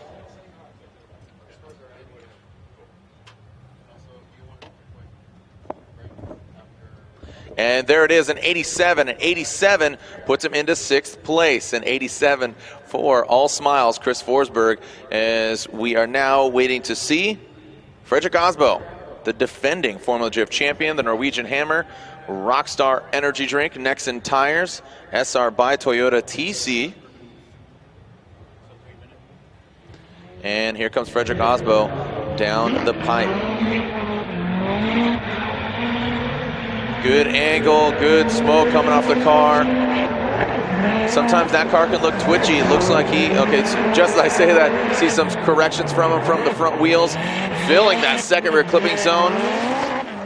Good approach on that 2nd to last front clip. I liked how he came off of that 2nd rear clipping zone and then into that 1st front clip. That was nice. Well, Aasbo and his team have certainly worked on their game in terms of trying to understand exactly what the judges are looking for. They ask a lot of questions. They go out, they put together a formula, and they try to attack it all the way through the event. Now, Ryan, what do you see here from Aasbo as he comes out of the touch and go and into outer zone number 2? Yeah, like Jared said, really good transitions through in the infield section. Maybe not the angle that I wanted to see at the touch and go area. He could have had a little bit more through there. But overall, smooth run, nothing really to critique. Yeah, I liked it. I think Fredrik Aasbo looked clean, but that seems to be his game. Not huge angle, nothing super like overly crazy, wow, impact, sensational. But to me, it's very reminiscent of a Sam Hubinette, where you tick in the boxes and just getting it done. Yeah, and I think that's a real strategic play. It's don't go too crazy, don't get out of control. Just make sure you're doing the right thing, but not in a wild way. And especially in qualifying, because you want to save the car, want to make sure you get to the show. As he scores an 85, I'm pretty sure he's going to make it to the show tomorrow. An 85 for Frederick Aasbo gets him into the 9th position. Now currently number 1 in points, but only 3-point lead, Ryan. I mean, every point counts, and we have 3 rounds left. This has definitely not been decided. Yeah, I think these guys, the top 3 guys, something has to happen to them at this event in order for other guys to take over as Vaughn Gittin Jr. takes his first run in qualifying. Here we go. Vaughn Gittin Jr. throws it hard in the wall. Not as hard as he did earlier in practice, taking out that front left corner, but he got the car back out here, had some more practice runs into that second rear clipping zone. Kind of hear him lift there, but massage the end of that rear clipping zone and brings it around our final front clip. Again, our former Formula Drift champion of Vaughn Gittin Jr. So some good showing, good driving, and drifting by our guys. Let's look at it again. Yeah, we can see Vaughn, obviously, with that big wreck in practice, was able to get a few runs in practice after the front wheel came off. He seems to be settled in the vehicle, but not exactly there just yet. Ryan, what do you see from Vaughn Gittin Jr.? Yeah, there was a little unsureness, let's say, coming off of outside zone 1. It didn't look terrible, but there was a weird movement in the car between outside zone 1 and the touch and go. He did manage to get relatively close to the touch and go. Angle wasn't too bad, but it doesn't look 100% settled in the car yet. You have to think, I mean, he just got off the wall and took out that front left corner. Yeah. He's kind of getting his jitters out. Exactly, yeah, he had a pretty big hit, I think, and rode around that wall quite a bit. So the other thing is you don't have a lot of time if there's just, maybe 10 minutes left in practice to really go out and kind of figure out, is the car stable? Is it ready to go? Are we back to normal, basically? Yeah, like trust fall, just kind of trust falling into the wall there. Yeah, you're definitely saying, okay, my guys put it together. I'm going to trust that everything's the way it should be. Here we go. All right, 83 and 83 for Vaughn Gittin Jr. That commences our first run for all our drivers. We'll take a short commercial break, and we'll be back with the second run. We'll start from the bottom, work our way to the top, just like we did right now. Thank you for joining us out here, round 6 of the Formula Drift Championship, presented by Blackview Dash Cameras.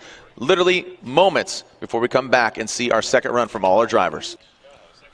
Welcome back here to our second run for all 33 drivers. 32 spots available. Jared, Deandra, Ryan Sage, and getting some insight from one of 3 of the Formula Drift judges. So Jared, Deandra, Ryan Sage, and Ryan Lontaine giving you some insight onto Formula Drift Run 2 as we are about to blow it up here and smoke it out as we are going to see our second run from our Formula Drift competitors. Ryan, it's getting stinky out there. It's getting nasty, and these guys are ready to throw it down. They're having some fun. Yeah, good run number 1 from a lot of guys. 91, the highest score. Bakchis leading the way. I think that'll be a first for him after run number 1, so holding strong. Essa right there at a 90. Mad Mike Whiddett in 3rd, Matt Coffman in 4th, and Daijiro Yoshihara rounding out the top 5. You wonder what these guys ate last night, like Bakchis, to really put down a really solid, pungent run, as Bakchis is currently our leader. Tanner Foust had it for a minute. Can he regain it in that Rockstar Energy Drink Volkswagen Passat on Nexen Tires? Tanner Foust throwing it down. Nice job there by the Golden Child, 2-time FD champion. Does he get out the touch and go? Yes, he does. Snaps back into the second rear clipping zone. See him kind of bang and shift in there from Tanner Foust, and nice. I mean, that's from last year to this year, I have to say the car has the attitude of it seems more settled. Seems to be the term that we're overusing almost. Well, certainly Tanner, drives many different types of vehicles all around the world, and hops in the drift car and comes out here and lays down an 81 on his first run. On his second run, Ryan, did he better that 81? Did you see anything additional from Tanner Foust? I didn't see anything too crazy here, let's say. Low angle at the touch and go was the one thing that I noticed from the angle side of things. But overall, a smooth run. I don't think there were any big glaring corrections or anything like that. Glaring corrections. We'll see if Tanner Foust regains that number 1 spot. As Tanner Foust, as the smoke lingers in the booth and on the track, as Tanner Foust awaits his score. Ryan, seeing Tanner back out here, I know he's still got a lot of fans, host of Top Gear USA, competes in the Global Rallycross and many different motorsports. Yeah, it's super awesome to have him out here, and he's a great personality. He's incredible motorsports career, and even though he's only doing a few selected events, he's able to come out and get an 85 on his second run and land himself in 8th position. So. Nice job. Tanner Foust, 85, puts him in 8th position. He does better his first score, which is an 81. I said he had that #1 spot for a while because he started down there at the bottom rung here, as we are seeing Andrew Gray for his second run. Didn't have the best first run. We'll see if he can put it together. Now remember, Ryan Tuerck was a bye on his first run, as well as Pat Murdaunt. So it's do or die for those guys if they're going to make it to the start line, as Andrew Gray brings it into the second to last front clip. A little bit of hesitation there on that transition into that final clip. Might be just visual. I want to take a look at it again and get Lontaine's insight. Well, he also seems to be missing that second outer zone pretty consistently, at least from these two runs that we're seeing here. You can see he's doing a pretty good job on the bank, good fluidity here. This is where you're going to see a little bit of the deceleration into the outer zone right here, or the touch and go, but it just doesn't get deep into that second outer zone, Ryan. Yeah, he missed it earlier as well, I believe. It is a big car, and I don't think he's quite comfortable with the setup yet. It's not the car that he drives in Japan, where he is a championship winner there. He won FD Japan last year, the championship overall. He's won first place in many events there also, and we just haven't seen that type of driving from him here. It might have to do somewhat with the bank. He's not quite comfortable with those oval, big banked tracks. They don't have any in Japan. Right. So this is something new for him, and also the car build, not quite what he was looking for, I think, in terms of what he has in Japan anyway. Right. So getting his bearings, he does better score considerably. A 77 moves him all the way up to 20th. A 77 for Andrew Gray. As we are clear to send our next car, Robbie Bushido Blade Nishida, we talked about. He looked very fluid. He looked comfortable. Can he get a better score than his first run? You can see our Hankook Tire qualifying leaderboard as Nishida. Look at that, minimal corrections, like in the attitude of Robbie Nishida. Just I say that, some correction, really deep into the touch and go, a straight line approach towards that second rear clipping zone, tightens it up to the front clip. Well done on the front clips, but I gotta say, in that power alley, seeming to be having some issues. It does look like he attacks towards the second outer zone in more of a straight line, whereas you want to transition into the second outer zone and use angle to slow the vehicle down. Let's take a look at the bank here. Pretty good job on the bank, and then Ryan, walk us through this transition as Robbie tries to better a 72. Yeah, he went kind of deep into that touch and go, a little bit further than we'd like probably. And then, yeah, the car just didn't seem to rotate the way he wanted it to. It was a little bit lazy as it got back to angle the other way. The style-wise, probably be deducted a little bit there, and the line for sure as he surpassed the yellow line in the touch-and-go area. I liked his first rear clipping zone, though. I mean, he seemed really committed. He did. Right on entry. Yeah, he was on the wall and he stayed on throttle.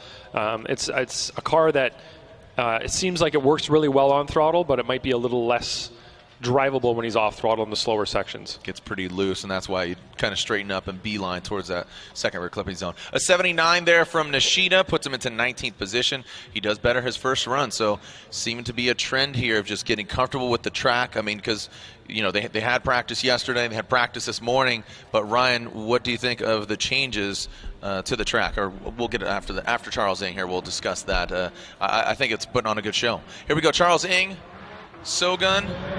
G37, another G37, mixing it up here on Achilles radials, out to the touch and go. Nice execution on the second rear clipping zone, off of that first front clip, and bringing it on home. Everybody seemed to be nailing that final front clip, but like I said, the change from last year to this year, previous years to this year, what do you think? I think it's pretty good. I think most of the drivers actually voice that as well, because of the way that you can fluidly transition from the second inside clip to the first inside clip to the second inside clip and across the finish line. And the biggest thing is promoting better tandem, which is really obviously what we're looking for. So as we take a look here at Charles Ng's run, as he approaches this first inside clip, anything noticeable from Ng on his second run, Ryan? Well, it's really easy going from the touch and go to outside zone 2 to overshoot that zone. You can go in there with a little bit too much speed, and it ends up putting you offline quite a bit. Now, it's important to fill the zone, of course, but it's not the type of the zone that you can get away with overfilling, if you want. outside zone 1, we say you can go past the end of the zone, still on the wall, and you can make it through the rest of the course. But if you overshoot outside zone 2, it's going to really put you on the wrong line going through that inside clip 1 and 2 towards the finish line. So he missed inside clip 1, but he managed to get close to the second one. And look at that, an 81 for Charles Ng, and even with a good score like an 81, I mean, we're seeing 90s, so they're doing pretty good here, but a better score for Charles Ng on his second run. A driver that's always really fast here, Kenny Moen. He is up next, the Got Bill Achilles Radial. Go.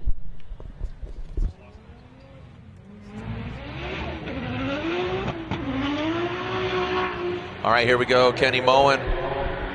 Flying into that bank, and the Achilles Radial smoke filling that bank. Nice job there by Kenny. Now, needs to dial it in. Doesn't get out the touch and go, does fill all of the second one, comes way off of that front clip. Big angle across that finish line and powers through. Like the entry, but somewhere in the middle, got a little bit lost there. You'll see as he comes off the bank, he extends it out a little bit further, taking that option as one of his possible lines. Kenny Moen here on run number 2, looking to better a 82 from run number 1. Yeah, he was off the touch and go for sure. I guess it probably had to do with the way that he came off of outside zone 1. And then that kind of threw him off for the rest, too. You saw that he missed inside clip 1 by quite a bit. But he did have a hell of a lot of angle through the finish there. That was big angle. Yeah, it looked more comfortable than, like I said, Matt Coffman. Matt Coffman threw it out there, but it was kind of a different line. Yeah, that looked like he was pretty much right over the finish line, almost pointing the same direction as that finish line. Right. Parallel with it. Kenny Moen, an 84. An 84 betters his first score just by 2 runs. Again, it's not accumulative. It is just the better of the 2 if this is your first Formula Drift round. So 84 for Kenny Moen. Jeff Jones, always an exciting driver to watch from Los Angeles, California, or the Los Angeles area. In the Doc X, turbocharged, LS-powered S14. Fun driver to watch. You never know what's going to happen with Jeff Jones. He's got a lot of attitude. Talking about his driving style, so here we go. Jeff Jones comes off the bank. You see some corrections there. Does not get out to the touch and go. Coming to the power alley. Get in the second rear clipping zone. Tightens it up. Nice job there by Jones. And across the finish line. So pretty straightforward. Nothing crazy there, but he did miss that touch and go. Ryan? Yeah, I'd like to see Jones, put a little bit more angle in the car on outer zone number 2. You'll see it as he comes out of the touch and go into that second outer zone, and that is a very, very high point area. So Ryan, I mean, as far as his coming out of the touch and go into this second outer zone there, you can see it doesn't really get through it maybe the way you'd like to. Yeah, it wasn't the smoothest in that section right there, and you can see the big difference in angle at the finish line that Moen just had going through that area. Not that Jones's was terrible, just not quite the aggressive angle that we've seen from a couple of drivers through that area. And it's an area where you can throw on some big angle and really stay on the throttle to get through there. All right, waiting for his score, Jeff Jones.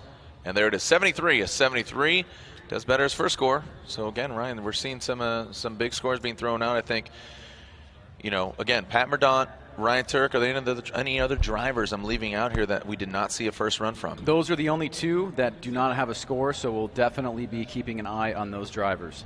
Mad Mike Whiddett in the Red Bull. The Red Bull sponsored Mazda MX-5 on Nitto tires, Rotiform wheels.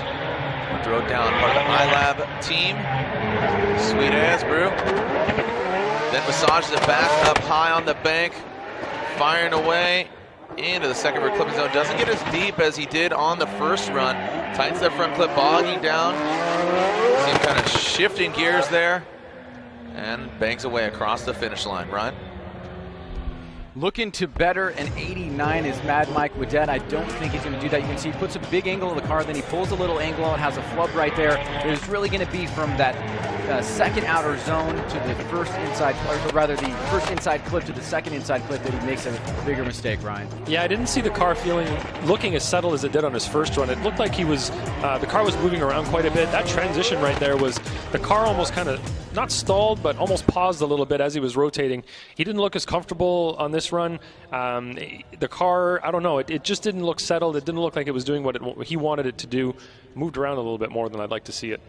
Yeah, it seemed like he was offline. Like Ryan said, on initiation, you saw him throw angle out, kind of back off, and then make some corrections throughout the whole course as he gets. Yeah. He he gets a 78 on his second run, but his 89 on his first run stands to keep him in third position. Cameron Moore, where are my Cameron Moore fans at? I know he's got a lot of them here, being from this region. Nameless Performance, Falcon Tires, SC Chassis.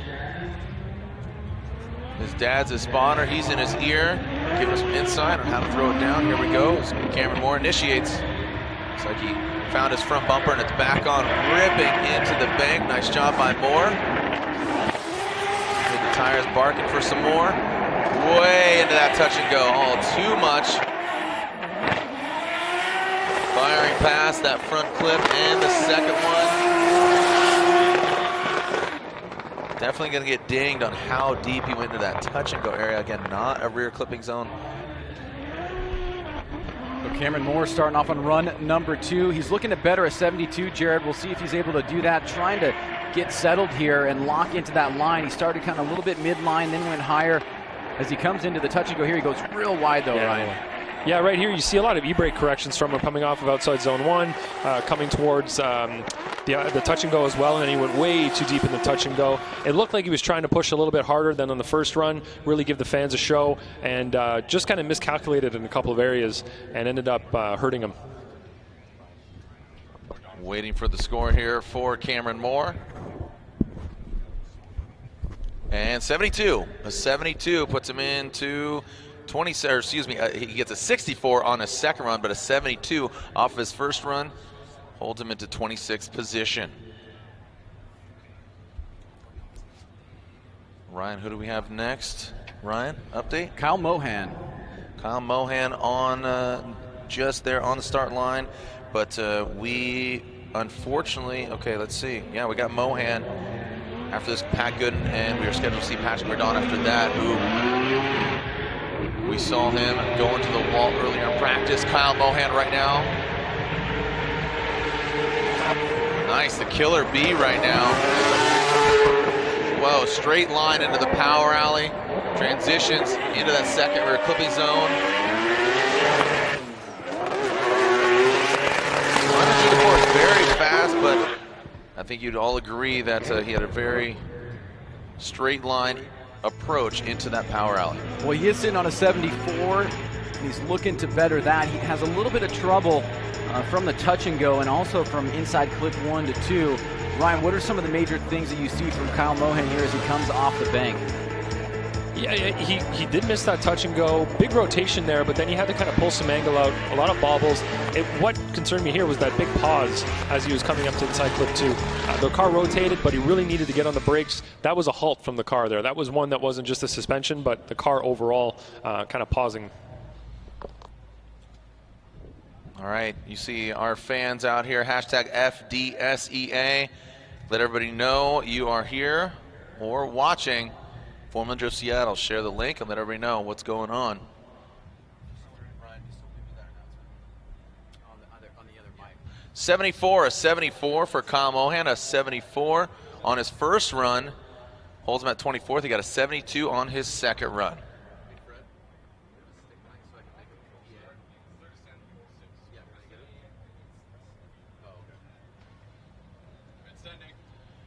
All right, here we go. We are seeing Pat Goodin on the start line. See our top 5 drivers still stand. Bakchis, Yoshihara, Essa, Whiddett, Coffman, Yoshihara. Pat Goodin initiates. Looking very fast on initiation, high on the bank. Nice job by Pat Goodin. Supercharged V8. Ooh, slapping the wall.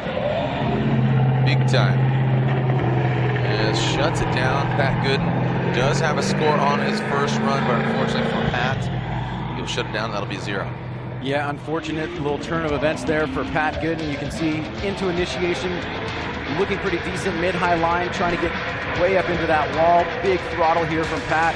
But Ryan, obviously the mistake made coming out of the touch and go towards the outer zone here, just too close to the wall. Yeah, that run was looking really strong. That was an impressive initiation run through outside zone 1, and then unfortunately got into that wall right there. But it was looking really strong. It's too bad he couldn't hold on to it. So unfortunately for him, he'll have to hold on to that 71, and also hearing from the grid that Patrick Mordaunt sadly will not make his second run, and we'll be moving on to Alex Geilbrunn. So Patrick Mordaunt is out of competition. That puts us at 32 drivers, but it also means that Ryan Tuerck still needs a score in run number 2.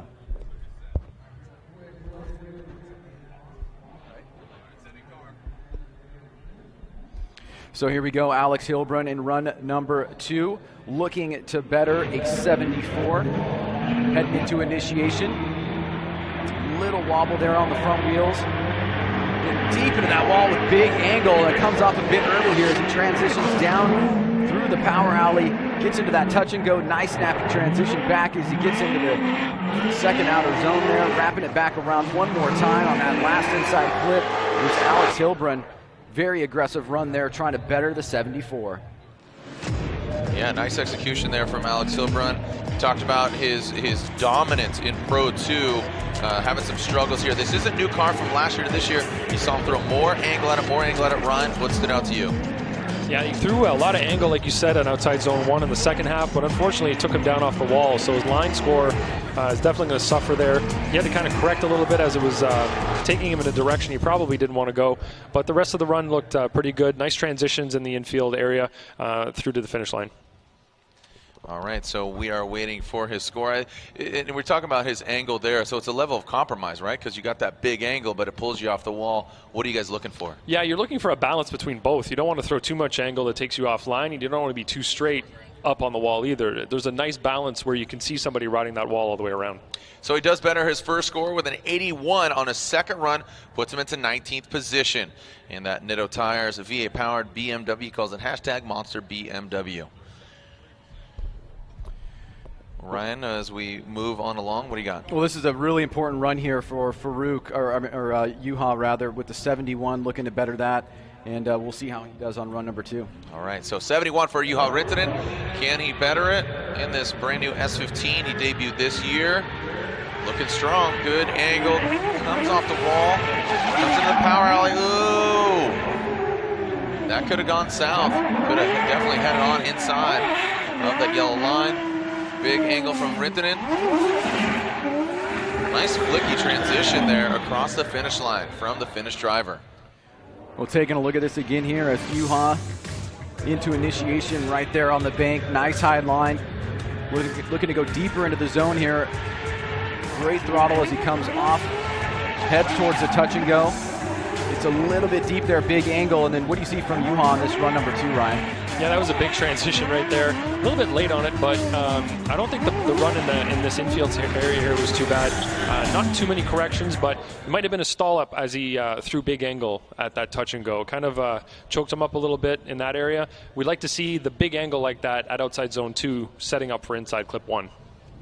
Yeah, it seems like he scrubbed some speed. So not a bad run. We'll see, like you said, Ryan.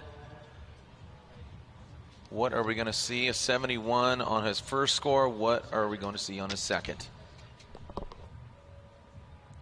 As Rintanen receives a 78, so he does better. It puts him into 22nd position.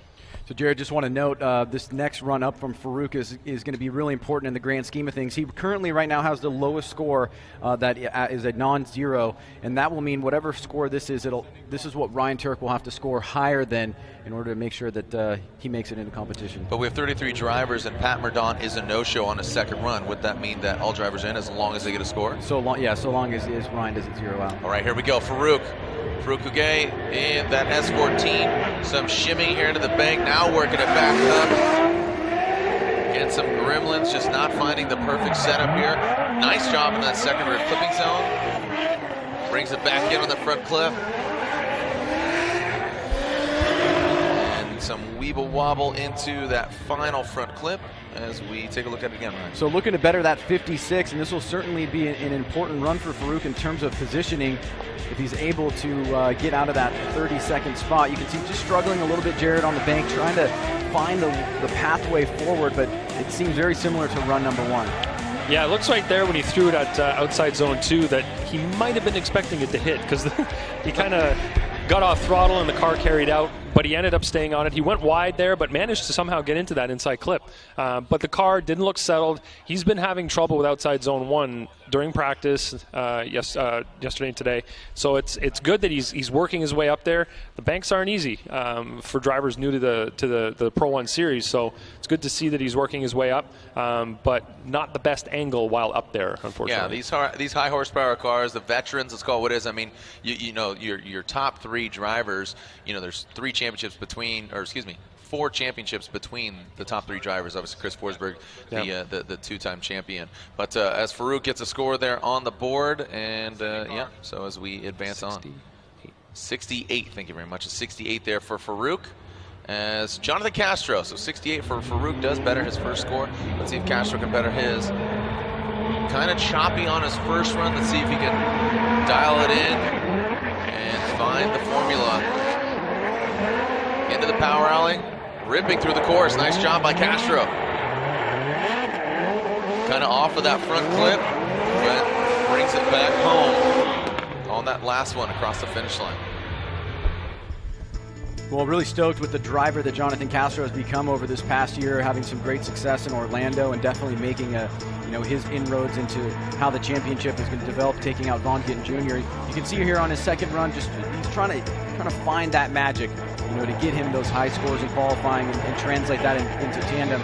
Anything that sticks out to you overall, Ryan, here? Yeah, the car didn't look super settled on outside zone 1. You could kind of see his hands on the wheel through the windshield, kind of working at the steering wheel a little bit. It wasn't the smoothest run on that section, but managed to get the car through the infield fairly well. Missed a couple of clips here and there. Nothing too major, though. So Castro waits for his score.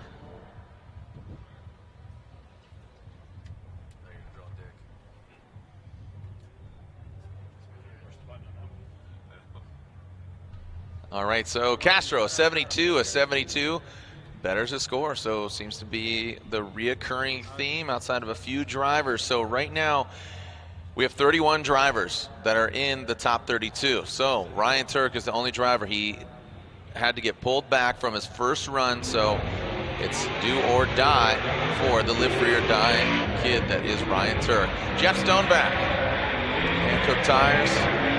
Jeff Stonebeck racing the J block. Some shimming there, not as settled as his first run. Compliments, I think, abound and shutting her down. So what happened there? Stonebeck looks like fell out of gear or something for Jeff Stonebeck. So that will be a 0. One of the few zeros we've seen actually on course, surprisingly. Only the second one so far today in terms of being on course and not missing a run. So unfortunately for Stonebeck, not able to better his run number 1, but pretty solid. Sticking in right now with an 82, so up there. Yeah, definitely a strong score, and I know even the judges were watching him in practice and said, "Man, he's looking really good. He looks like he's very calm. Looks like the car is dialed and really set up for this course." And what I was getting at earlier is these veterans, these champions, they're making this bank look easy. This is a big bank. It doesn't have as much angle as Irwindale, so it's not that intimidating from that aspect, but it's long, and you gotta fill it. And you certainly can't take any attention off it, because as soon as you do, and if there's marbles out there, you can go right into the ball. I've seen that many times. Matt Coffman, an early initiation from right past that track opening, and Coffman had a solid first run. Can he do it again? Nice job, looking like a fighter pilot with that livery. Nice into the touch and go, filling that rear clipping zone, throwing some more angle at it towards the latter portion of that outside clipping zone. And exploding and taking out the front clip. A deduction for him. In previous years, Ryan, that bears repeating, in previous years we had the 2 tires off. It's a 0. If you straighten out, 0. now we've really opened it up and kind of set the rules and parameters where there's less zeros but more deductions. Giving a lot more flexibility, letting the drivers really control the way that they want to drive, so they can drive aggressively. You can see right here it's paying dividends for Matt Coffman. He does make that mistake on that last inside clip, but this is a really solid run as he continues. He made a little bit of an adjustment there as well, but right here, Lantane, it seems like he just goes a little bit too tight on that last inside clip. Yes, he did. He looked great on the outside zone 1 on that wall. He was really driving aggressively, which is what we want to see. Full throttle, full commitment all the way through. Just when he transitioned to that outside zone 2, looked like the car went a little bit wider than he expected, had a bit of a correction and a bobble, but managed to get through back around to the finish. That inside clip 2 definitely had a tire and a half off there, I guess you could say. Yeah. He took it out with his front left tire. So an 89 on his first run, stands to be the better of the two as he gets an 84 on his second run, but still keeps him in third position. So Matt Coffman, the villainous grin of Matt Coffman, keeps him into third position. Well, not his grin, but his driving. As we are waiting to see JTP, Justin Pollock. Our top 5, Bakchis still out front with that 91. Can he hold on to it? Here we go, JTP, Roush Performance. Ford Performance, Ford Mustang, nice job as Pollock, an 81 on his first run. Ripping into the bank, dropped down pretty low, or like drops low early off the bank, gets in that second rear clipping zone. Nice. Puts the nose of that pony right in that front clip, and both of them. So good execution there as Pollock, again, an 81 on his first run. Yeah, Justin Pollock, he comes off the bank a little bit early. You can see kind of twitchy there. And as he tries to make his way deep into that zone, he probably could have gone a little bit deeper there, Ryan, I think. But do you think this is going to be bettering an 81? Yeah, that's tough to say with all the parameters here. The one thing right here was the car didn't continue rotating for some reason, that inside clip 2. As it started to rotate, it kind of paused and then got back on throttle and it started to rotate again. But on the outside zone 1, there were some corrections. You could see the front of the car, the whole car, moving around as the front of the steering wheels being kind of shimmied as he came around. Justin Pollock awaiting his score.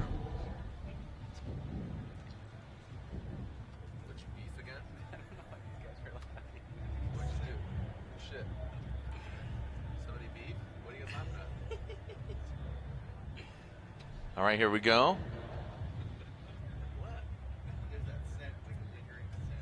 '81 and 81 for Justin Pollock, and 81 on his first run because he gets a 75 on a second, puts him into 18th position. So Justin Pollock.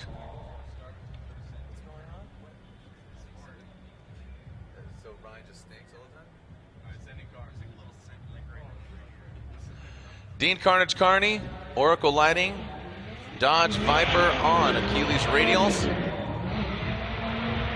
Some shimming there. You see that front right tire locking him up. Now looking poised. Staying on that bank. See him scrubbing some speed, lifting off the throttle, bringing it into the second rear clipping zone. About the third hash mark. Scrubbing some speed there and brings it across the finish line. Seems a bit up and down there as far as throttle, and even you hear it. A couple of little mistakes here and there for Dean Kearney on the bank. You can see right there, just takes a little bit of angle out of the car, locks up the front, and then as he comes off the bank, you're going to see him as he leaves the touch and go area here. Not as deep as you'd like to get into it. Transitions back around to outer zone number 2. And then Ryan, you pick up anything from this run from Dean Kearney that stands out to you? He seemed to have a hard time getting the car to angle and maintaining it through outside zone 1. You saw a lot of left foot braking. The car wasn't able to attain that high level of angle that we've seen from him over practice over the the last few practice sessions. So I'm not sure what was going on that zone, but then at the very end of the run, you could hear the car making some weird noises. So I don't know if it was a mechanical issue that was giving him a bit of a hard time. Ryan, where are we at here as far as Dean Carnage Kearney? He is currently sitting 15th, so we have 14 more drivers left. 14 more drivers left, and an exciting driver coming up next, Christoph Bluss.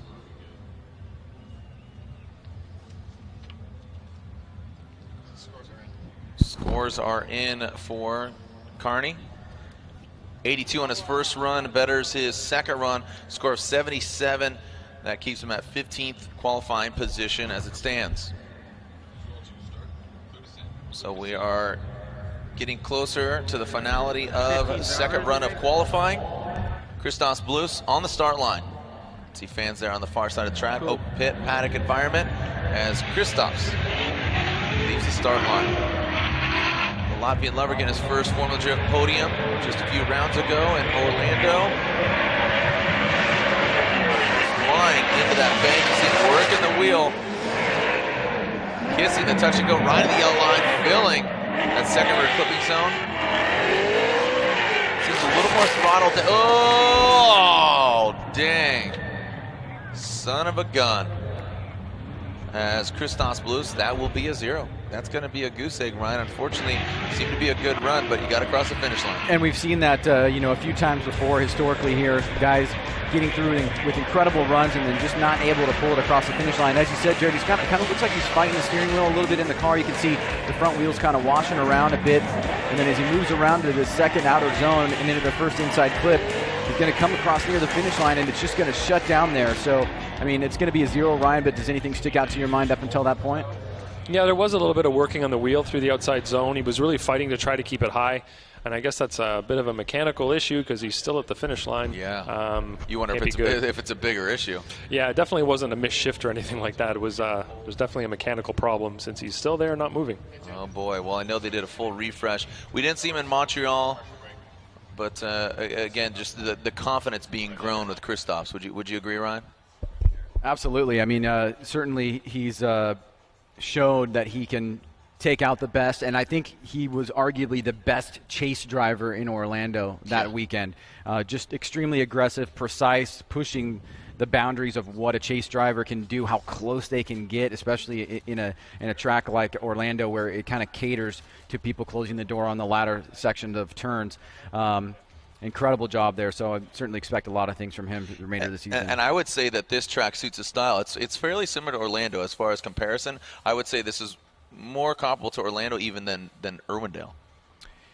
In terms of the banking, I think a little bit, but I do feel that this course does suit Christop's style, so if he can get through whatever he's dealing with right now without any problems, I certainly would expect that wherever he's at in the bracket, he's going to have some success. All right, so as we await Christop's being exited off course, we want to give back to you. You could win a Blackview camera. How? Well, text BVSEA. You got a moment. Pull out your phones. Again, text BV as in Blackview, SEA, BVSEA to 38714. Again, get out your phone. The number is 38714. BVSEA for a chance to win a free Blackview dash camera. Me and my car connected. Blackview dash cameras over the cloud. Retail value $399. Must be 18 or over to enter. So text BVSEA to 38714 for a chance to win a free Blackview dash cam. Also, if you want to win some wheels, how? Well, win a set of drifts, hardcore wheels for the street. This is how. Tag a photo of you watching this weekend's event, hashtag FDDRIFZ16. Enter to win a free set of drifts wheels as run on the ARC Performance Field Suspension, Falcon Tire, Hyundai Genesis of Edimus, Odi Bakchis. And the car number 723, ATDWheels.com, an official sponsor of Formula Drift. We'll get Christos Bluss off course. When we return, we'll continue as we are nearing in the closure of our second runs here at round 6 of the Formula Drift Championship presented by Blackview Dash Cameras. Welcome back. We are live here at round 6 of the Formula Drift Championship at Evergreen Speedway. This is round 6 of 8. The championship points heating up. Our current leader, Vaughn Gittin Jr., second place, only 3 points behind is Frederick Aasbo, and sitting in third, Chris the Force Forsberg. As you said, Ryan, then there were 3. I think that says it all as far as, you know, who's really in the hunt. And some context, I mean, Tyler Mcquarrie was certainly in the hunt. He was 5th in points up until Montreal, I believe, and then obviously did not make competition, so that certainly hurt him. Yeah. Well, Tyler Mcquarrie looking solid right now, solid like a rock. Mcquarrie brings into the power alley. Good execution on that touch and go. Absolutely parallel parking his car into that second rear clipping zone. Nice job as Mcquarrie brings it across. man, Tyler Mcquarrie looks like the guy to beat if he can just do that in chase. Man, he's looking to have a great weekend. You can certainly appreciate the way that he is attacking the course, but maintaining fluidity throughout his transitions. It's aggressive, it's fast, he's doing everything that the judges want him to do. He gets in the touch and go here. Nice snappy transition back around, right up against the wall. Not a lot to critique here, except for maybe a couple minor things. Yeah, he looked very settled in the outside zone 1 on throttle, looked really fast and aggressive, and he kind of looked that way all the way through the course, which is what we're looking for. Style-wise, you're looking at something that's looks dangerous, looks like he's going to lose control, looks like he's going to go flying off the track or into the wall, and he really did a good job of looking like that without actually doing it. But I think he looks really calm. Like the car, when he initiates, boom, it's locked and loaded. The car looks really calm, but what he's doing, it looks like the car is at a really high level. So real quick, a 90 puts him into second. That is a 90 for Tyler the Rock Mcquarrie in that Mobil 1 Chevrolet Camaro. Safecraft Racing Equipment on Falcon tires. So Tyler the Rock Mcquarrie puts down a solid score, and he jumps up to second. So Bakchis out front, Mcquarrie, Essa in third, Coffman in fourth, and Whiddett currently sitting in fifth. Next up, Alec Hohnadell. Big things from Alec here in his third season of Formula Drift Championship. One to watch. I think he's definitely a star of tomorrow, about to turn 21 years old. Former jet ski champion, fun-loving dude from Florida, now residing, moving to Chicago. Nijuka Racing, Gittin's Laboratory, supercharged V8 S14. See if he can throw some more angle at it, and he does. Whoa, tapping the wall, shredding his back bumper. It wouldn't be Alec Hohnadell if he didn't shred a back bumper off right. Working the whole course. Look at that thing. Lunge out of that second. It comes a big angle past that front clip. Lacked an angle on the last one, but takes it out. Just a fun, exciting driver to watch. So Alec Hohnadell here, and wait for his score. Well, here we go, Alec Hohnadell, and it really blows my mind. You say about to turn 21. I mean, that hurts deep down. It makes you feel old? Well, not only that, but if you're a driver in the series and this, you're seeing the amount of skill that this driver has. I do agree with a lot of people that said the best tandem of the year we saw was between him and Chris Forsberg. I mean, he gets a little out of whack here, and Ryan, you can break it down, but this kid has definitely got a lot of potential. Yes, he does. He looked really aggressive right out of the box coming in this track. You see right there the risk of staying high on the wall later than the other drivers, getting into the wall, even after that zone finish. So it's a big risk going out that far, but he made it work. Didn't, there was a bit of a bobble, but nothing too major. Got back on throttle, finished the course. All right, so let's see where he lands as far as score goes. I think it's definitely better than his first run. I think when we critiqued his first run, if I can recall, is really jerky. So he does better, a 75 on his first run, a 77 here on his second. So puts him up to 23rd. Alec Hohnadell leaving quite a few points out there on the track as we are working our way up the driving list. So Alec Hohnadell, 12th coming into points. Mike Essa, he's currently third. He has a score of 90 on his first run. Does he have some more tricks up his sleeve and in his loudmouth exhaust? Achilles Radial, BMW. Here we go, Essa Autosports. Michael Essa, a former Formula Drift champion.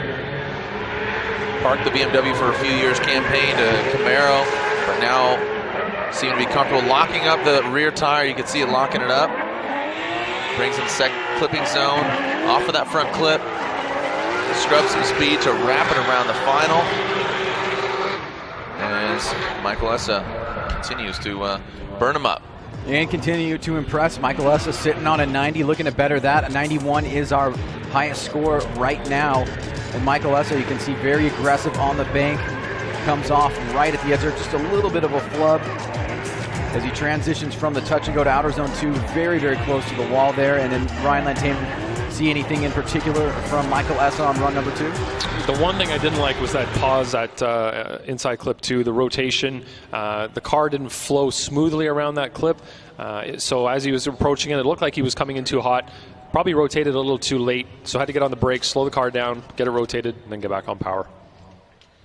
Michael Essa a 90 on his first run, an 84 on his second run, so a 90 still holds him at third position. That was his first run.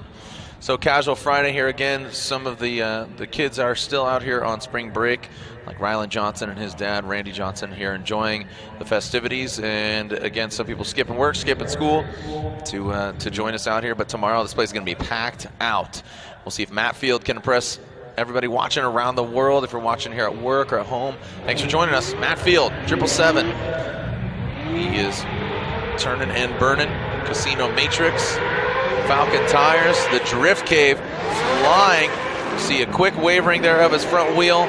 Blends into that yellow line with the retina burning yellow. Now running the 2F Performance Super Doof kit. And brings it on around that final clip.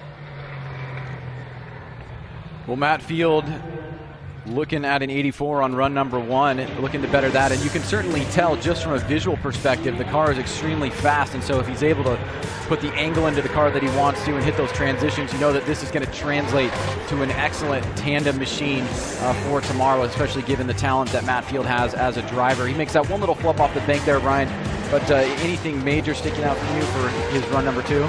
No, nothing major. He was pretty on the throttle and aggressive through outside zone 1. Again, maybe the poor placement just before inside clip 2. It is a tough area to get through on throttle with kind of a smooth rotation and maintaining momentum through there. But, well, you can see there he bettered his run. Yep, an 88 on his second run puts him into 6th position. So Matt Field with an 88 as opposed to an 84. So next up was to be Chelsea Denofa, and Chelsea Denofa has had a scratch and his score on his first run? Yeah, his score of a 69. He's going to opt out of his run number 2 from what we're hearing, so that might be a way for him to maybe possibly work on the car a little bit longer, save the vehicle, not take any unnecessary chances now that he knows he's completely locked into the 32. So we will move on to Forrest Wang. Forrest Wang next here on deck as he is at the start line. He's currently sitting 8th. And he has a 79 on his first run. Gittin Laboratory, hand-cooked tires. Sylvia S15 on stance suspension. See what Forrest Wang's got. Initiates strongly. Good smoke coming off the car. You can see him just reverberating off of those banners, throwing smoke in the air. Nice job by Wang. Into the power alley. Big angle, looking at maxing it out. Into that front clip. Scrubbing some speed there. Stays on the throttle. Look at, just look at the wheel speed. He's so much smoke is coming off the car, but he's crawling towards that finish line. Well, here we go, taking a look at the run of Forrest Wang, number 2. He's got that 79 to try and better. Nice and high on the bank. Great job so far. One of the things I noticed, Ryan, and you tell me if you agree, is the angle that he puts into outer zone 2. He's basically perpendicular to the wall there, and that seems to be a pretty solid approach. Yeah, it's a really good way to slow your car down to get through there, as opposed to getting on the brakes or using the e-brake. Just throw a huge amount of angle like that, and if you can pull it off, like he's able to pull it off, then it's probably the better move. And it's preferred for you guys, obviously. It looks better. It's more dynamic. It's harder to do. It is, yeah. In terms of difficulty, it is a difficult thing to do for sure.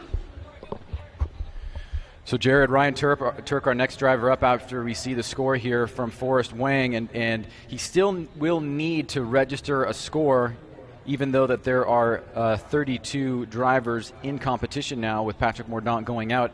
In order to make it into 32, he will need a score. And that's hopefully if he pulls up to the line. I'm seeing Yoshihara's BRZ, and there's Forrest Wang's score. His second run is the better of the two, and 84 puts him into lucky number 13 spot. So Forrest Wang does better his first run. He gets an 84 on his second run.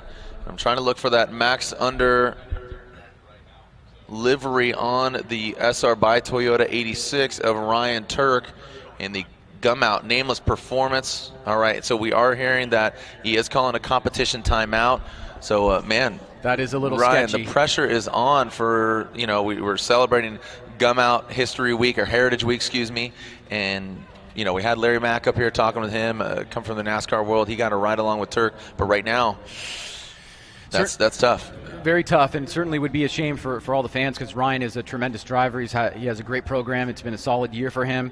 He's sitting in 7th place right now, and calling a competition timeout when your run is up on the second run to me is not a very good sign. It means that you are in deep waters and trying to get out of it and need a little bit more time.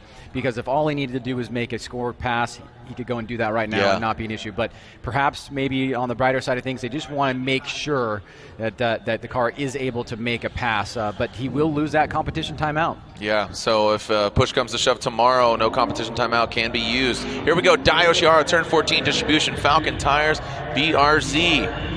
Slide or Daijiro Yoshihara just progressed over the years, a Formula Drift veteran, one of the handful that oh boy.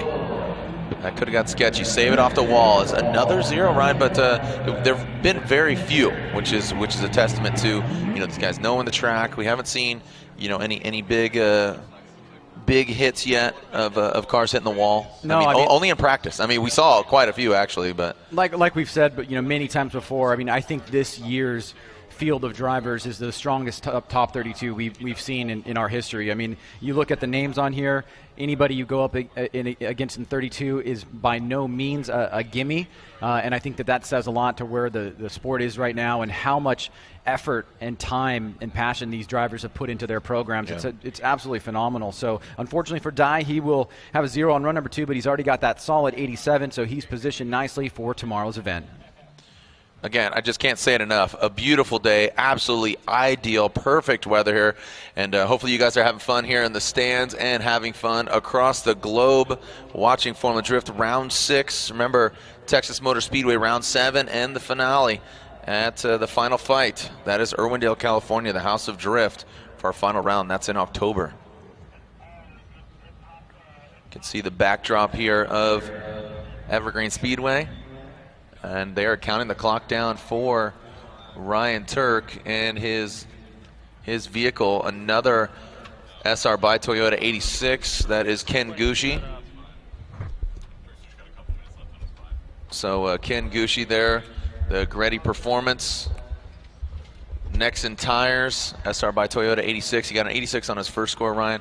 The clock is ticking down there for Ryan Tuerck. That's like I said, that's hairy. Yeah, we are seeing Daijiro Yoshihara, or rather Ken Gushi, in the burnout box, as you said. He's coming up to the line now, and by the time that this run gets over, we'll have just a few more ticks for Ryan Tuerck. And you would hope that at least he could make it to the line and try to give it a pass. But if we don't see the car shortly, he may be out of time. Wow, that's crazy. Here we go. As Ken Gushi, the Goosh, leaves the start line. Coming down the pipe into the bank. Gushi throwing more angle at it. Again, the 2JZ powered SR by Toyota 86. Some wavering there at the front. The Volks. Nice job into the second rear clipping zone. Eyes on the prize around that final clip. You see him kind of check up and just make sure that he wraps it around and brings around that final clip. Good execution there by the Goose, another Formula Drift veteran. Well, he already has a really solid score, and one of the things that stuck out to me in this run with Ken Gushi is his line is pretty phenomenal. I mean, really hard to nitpick the line. He's nice and high on the bank. You can see very, very solid here. Comes down and just makes a little bit of a correction there with the front wheels. Gets into the touch and go, deep into the second outer zone. And then, Ryan, from your perspective, some of the highlights from Ken Gushi here are the things that you'd like to see him do better at. Yeah, he was really committed on outside zone 1, nailed that touch and go, filled the outside zone 2 zone really well. Got the back of the car in there and kept it in the whole zone. Really good committed run. It looked fast. It looked fairly aggressive as well. So kind of what we're looking for overall. How do you guys treat, we've seen a number of guys making these very minor steering inputs and minor corrections, I guess. Maybe it's not doesn't go into the realm of a correction. How does that play in your book? That would mainly be on the style side of things, looking at how many corrections they're making in the fluidity sense. You want the car to stay at angle. It wanted to go from angle to angle really smoothly as well. So in the rotations, if you see corrections like that, it would be slight deductions here and there. Nothing too major, as you can see, 8, 9, and 9 from the style judge. An 89 for Gushi puts him up to 4th position. The Goosh, Ken Gushi. And Ken Gushi, okay, so this is Ryan Tuerck. So Ryan Tuerck called his competition. He, had to basically forego his first run and called his competition timeout when he was to do his second run, and now he is on the start line. So the Gum Out Nameless Performance Hand-Cooked Tires SR by Toyota 86 is on the start line and ready to do battle with this course. We currently have 31 drivers. Tuerck needs to put a score down. We'll see him tomorrow in head-to-head battle. This is a cross your fingers moment for the team of Ryan Tuerck and for the fans and everybody out there as well, as we want a full field of drivers for tomorrow. So yeah, if he doesn't make it in, our #1 driver, currently Odie Bakchis, would get a bye. Right now, Ryan Tuerck seeming to put down solidly. Nice job on initiation, into the bank, into the touch and go, transitions into that first rear clipping zone, tightening it up, and around that final clip, and there it is. So Ryan Tuerck does get a score, so thankfully for him and his team, it ended up paying off, man. Those extra 5 minutes, like you said, just ensuring that they were okay. We'll find out, obviously, after this concludes. Well, he's done what he needed to do up until this point. Obviously, he has to sacrifice the competition timeout, so strategically, things for tomorrow will certainly have to be thought about in depth, but he is able to make it through competition here, and with a pretty aggressive and solid run, Ryan Rintanen. Yeah, I really love that outside zone, too, the way he flicked the car right at the wall with reckless abandon. That is an area where they can eat your car pretty quick, because if you touch that wall with the back of your car, you could go straight into that curved portion right there. They're not going slow through there. It looks slower than the bank, but you're still hustling along at a pretty good speed, so that could make a mess. But he didn't seem to care. Just threw it in there and got back on throttle right away. So an 88 for Ryan Tuerck. Live free or die for the Gum Out Performance vehicle. And 88 puts him into 8th position. So the Gum Out celebrating Heritage Week with long-standing history all the way back, dating back to World War II with the Gum Out product. And Ryan Tuerck, no big deal as the pressure mounted. I mean, yeah, it was a pretty good run. We'll see if Odie Bakchis, who currently is our leader, he has a 91. Can he better it? He's got a lot of confidence in that cockpit of that Hyundai Genesis. Here we go, nice job, very settled, calm, cool, collected, lighten up those green wheels, the drifts wheels, hardcore wheels for the street, Arc Performance Field, big angle. Oh, yeah, I thought he hung it out there for quite a while, and unfortunately for Odie, you know what, he's still our #1 qualifier. Make some noise for Odie Bakchis, our #1 qualifier. Up until this point, still some drivers to go. Well, you know, I got to admit, I'm really happy that Odie actually, he decided, you know, I'm not going to stick with that 91. I'm going to push harder and really try to raise the bar a little bit, and he did that on that second outer zone. Just not able to pull it all the way through, but exciting nonetheless from Odie Bakchis, who's sitting up top right now. Yeah, he was pushing pretty hard. You can tell that he was really trying to better that score. The way he threw the car in here, the angle, how close he was to the wall, just wasn't quite able to maintain that angle through there. It's not an easy thing to do. When you see a guy like Forrest Wang do it, you think, oh, look how easy it looks. But it's not easy to maintain that type of angle through an area like that. Yeah, he really hung it on the wall, too. Like you said, he flicked it, similar to Tuerck, but he stayed there for a while. Yeah, you also really have to have your speed correct as well, because if you're going to throw that much angle in the car, you know there's going to be a decrease in speed. You have to make sure that it's going to be the appropriate amount to get you through that turn. That is the other thing. You have to calculate a lot for that, and everything has to kind of fall into place for it to work, because if you throw too much angle and you need to get back on throttle too quickly, well, that can cause you to spin too. That's in a similar vein to what you guys talk about when you talk about, you know, big backward entries at Road Atlanta, is that it's great. We would love to see it if somebody could actually do it correctly, but a lot of times you just see a big slowdown, almost to the point of stopping and then getting back on throttle through inside clip 1. Yeah, you have to pull out the angle to make it to continue through the corner, and yeah, we love to see them when they can be done properly. We don't tell drivers not to do them. We say, I would probably avoid trying since you only have 2 qualifying runs. You know, it could bite you, kind of thing, and that's the kind of thing that can bite you there as well. Here we go. We are in our top 3 drivers currently ranked in the 2016 championship until this point. Christopher Forsberg, NOS Energy 370Z. His first score was at an 87, I believe, an 87 there from Forsberg. Nice into the bank, coming into the power alley. See him quick yank of the e-brake right there to massage it into that second rear clipping zone. Into the final front clip and powers through. Nice angle coming across the finish line. So good fluid run there from Forsberg. You saw some e-brake yanks there just to change the attitude of it. Well, for somebody in Forsberg's position that is looking for a championship and that counts every single point, he's going to want a top 5 or better here in order to maximize the points that he can get in qualifying. And to do that, he's going to need an 89. He's sitting on that 87. Does a pretty decent job here. And Ryan, you know, the consistency is key, is a common refrain that we hear about Forsberg and his approach to drifting. Yeah, and you know, you might see other drivers throwing some crazier runs, some more outlandish looking runs, more dangerous looking, but sometimes those runs will bite them in the end. And Chris is always putting together runs that he knows are consistently solid, and that's what he's done here. An 89 on his second run. He does better. His first score puts him into 4th position. So Forsberg, as you said, that calm, consistent, fluid style, again, that e-brake yank, but minimal corrections. That seems to be Forsberg's theme, is just throw it in, and it's just kind of locked and loaded as far as those front wheels. Here we go, our second to last driver, the defending champion, Rockstar Energy Drink, SR by Toyota TC, Frederick Aasbo. We talked about another driver that's very calculated. Ooh, see some shimmying there, very uncharacteristic of him. Now throwing more angle at it. Whoa, maxing it out. You see him working the wheel into that second rear clipping zone. A little bit late on the transition there because I think he threw too much angle at it almost. As Frederick Aasbo brings it around. Nice job there by the Norwegian Hammer, your defending champion.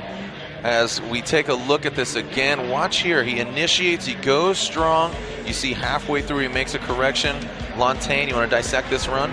Yeah, as he comes off here, you can see a bit of a correction on the steering wheel, but he throws big angle, like you said. And this looks like something that's a little bit not typical for Aasbo. It's like he's trying to push a little bit harder. He's trying to prove that, hey, look, I can throw down a pretty crazy run too, something outside of his usual comfort wheelhouse. And he did a pretty good job, especially on the touch and go with that amount of angle that he threw there, but it kind of threw him off just a slight little bit that might take away from the overall score. Yeah, I think a spotter, I mean, we were making those comments, right? Like, we were making those comments after his first run, like, okay, well, he does a safe run, he's ticking the boxes, and I think you're right. He wanted to throw some more stank at it, throw some more attitude at the track behind the wheel of his TC. So we'll see how he fares here on his second run, as I believe the scores are being calculated, and there they are at 89. And 89 puts him into 6th position. So, I mean, look at that. At 89, he's still not even in the top 5. So it just goes to show you 85 on his first run, 89 on his second, puts him into 6th. So Frederick Aasbo. Here we go, our final driver of run 2. Thank you so much for joining us online or here in person at Evergreen Speedway for round 6 of the Formula Drift Championship. As we have our final driver, our current points leader, Vaughn Gittin Jr., ready to rock. Here we go in that Monster Energy Ford Mustang on Nitto tires, ripping into the course. Nice job. You can hear him on throttle into the power alley, kissing the touch and go. Into the second rear clipping zone, tightening it up to that front clip, and around that last one. Man, got some stank on it there towards the end as Vaughn Gittin Jr. puts it down. Well, the wreck not seeming to phase Vaughn Gittin Jr. here as he makes 2 solid passes. Here's run number 2 as he's nice and high on the bank here. You can hear screaming through that section of the course. Comes off a little bit deeper there and tries to get that touch and go almost all the way out. Nice transition background out of zone number 2. And for you, Ryan, was this an improvement on his first run? Yeah, he looks way more comfortable in this run. When we say to the drivers we want them to drive through the course using the throttle more than the e-brake, more than left foot brake and all of that, this is what we're talking about. In terms of throttle commitment, all the way through the course, looked really good. It looked really aggressive, and it looked like he was on the edge of maybe, spinning out, losing control, and there you go, a 91 from that run because of that level of aggressiveness and dedication throughout the course. A 91 puts him into our number 1 qualifying position. He is your current leader in the championship, and look at that. He gets our number 1 spot. He knocks down Odie Bakchis, and man, Odie's like, gosh, dang it, man, let me get something. And yeah, Vaughn, another number 1 qualifier, because we've seen it from him earlier this year.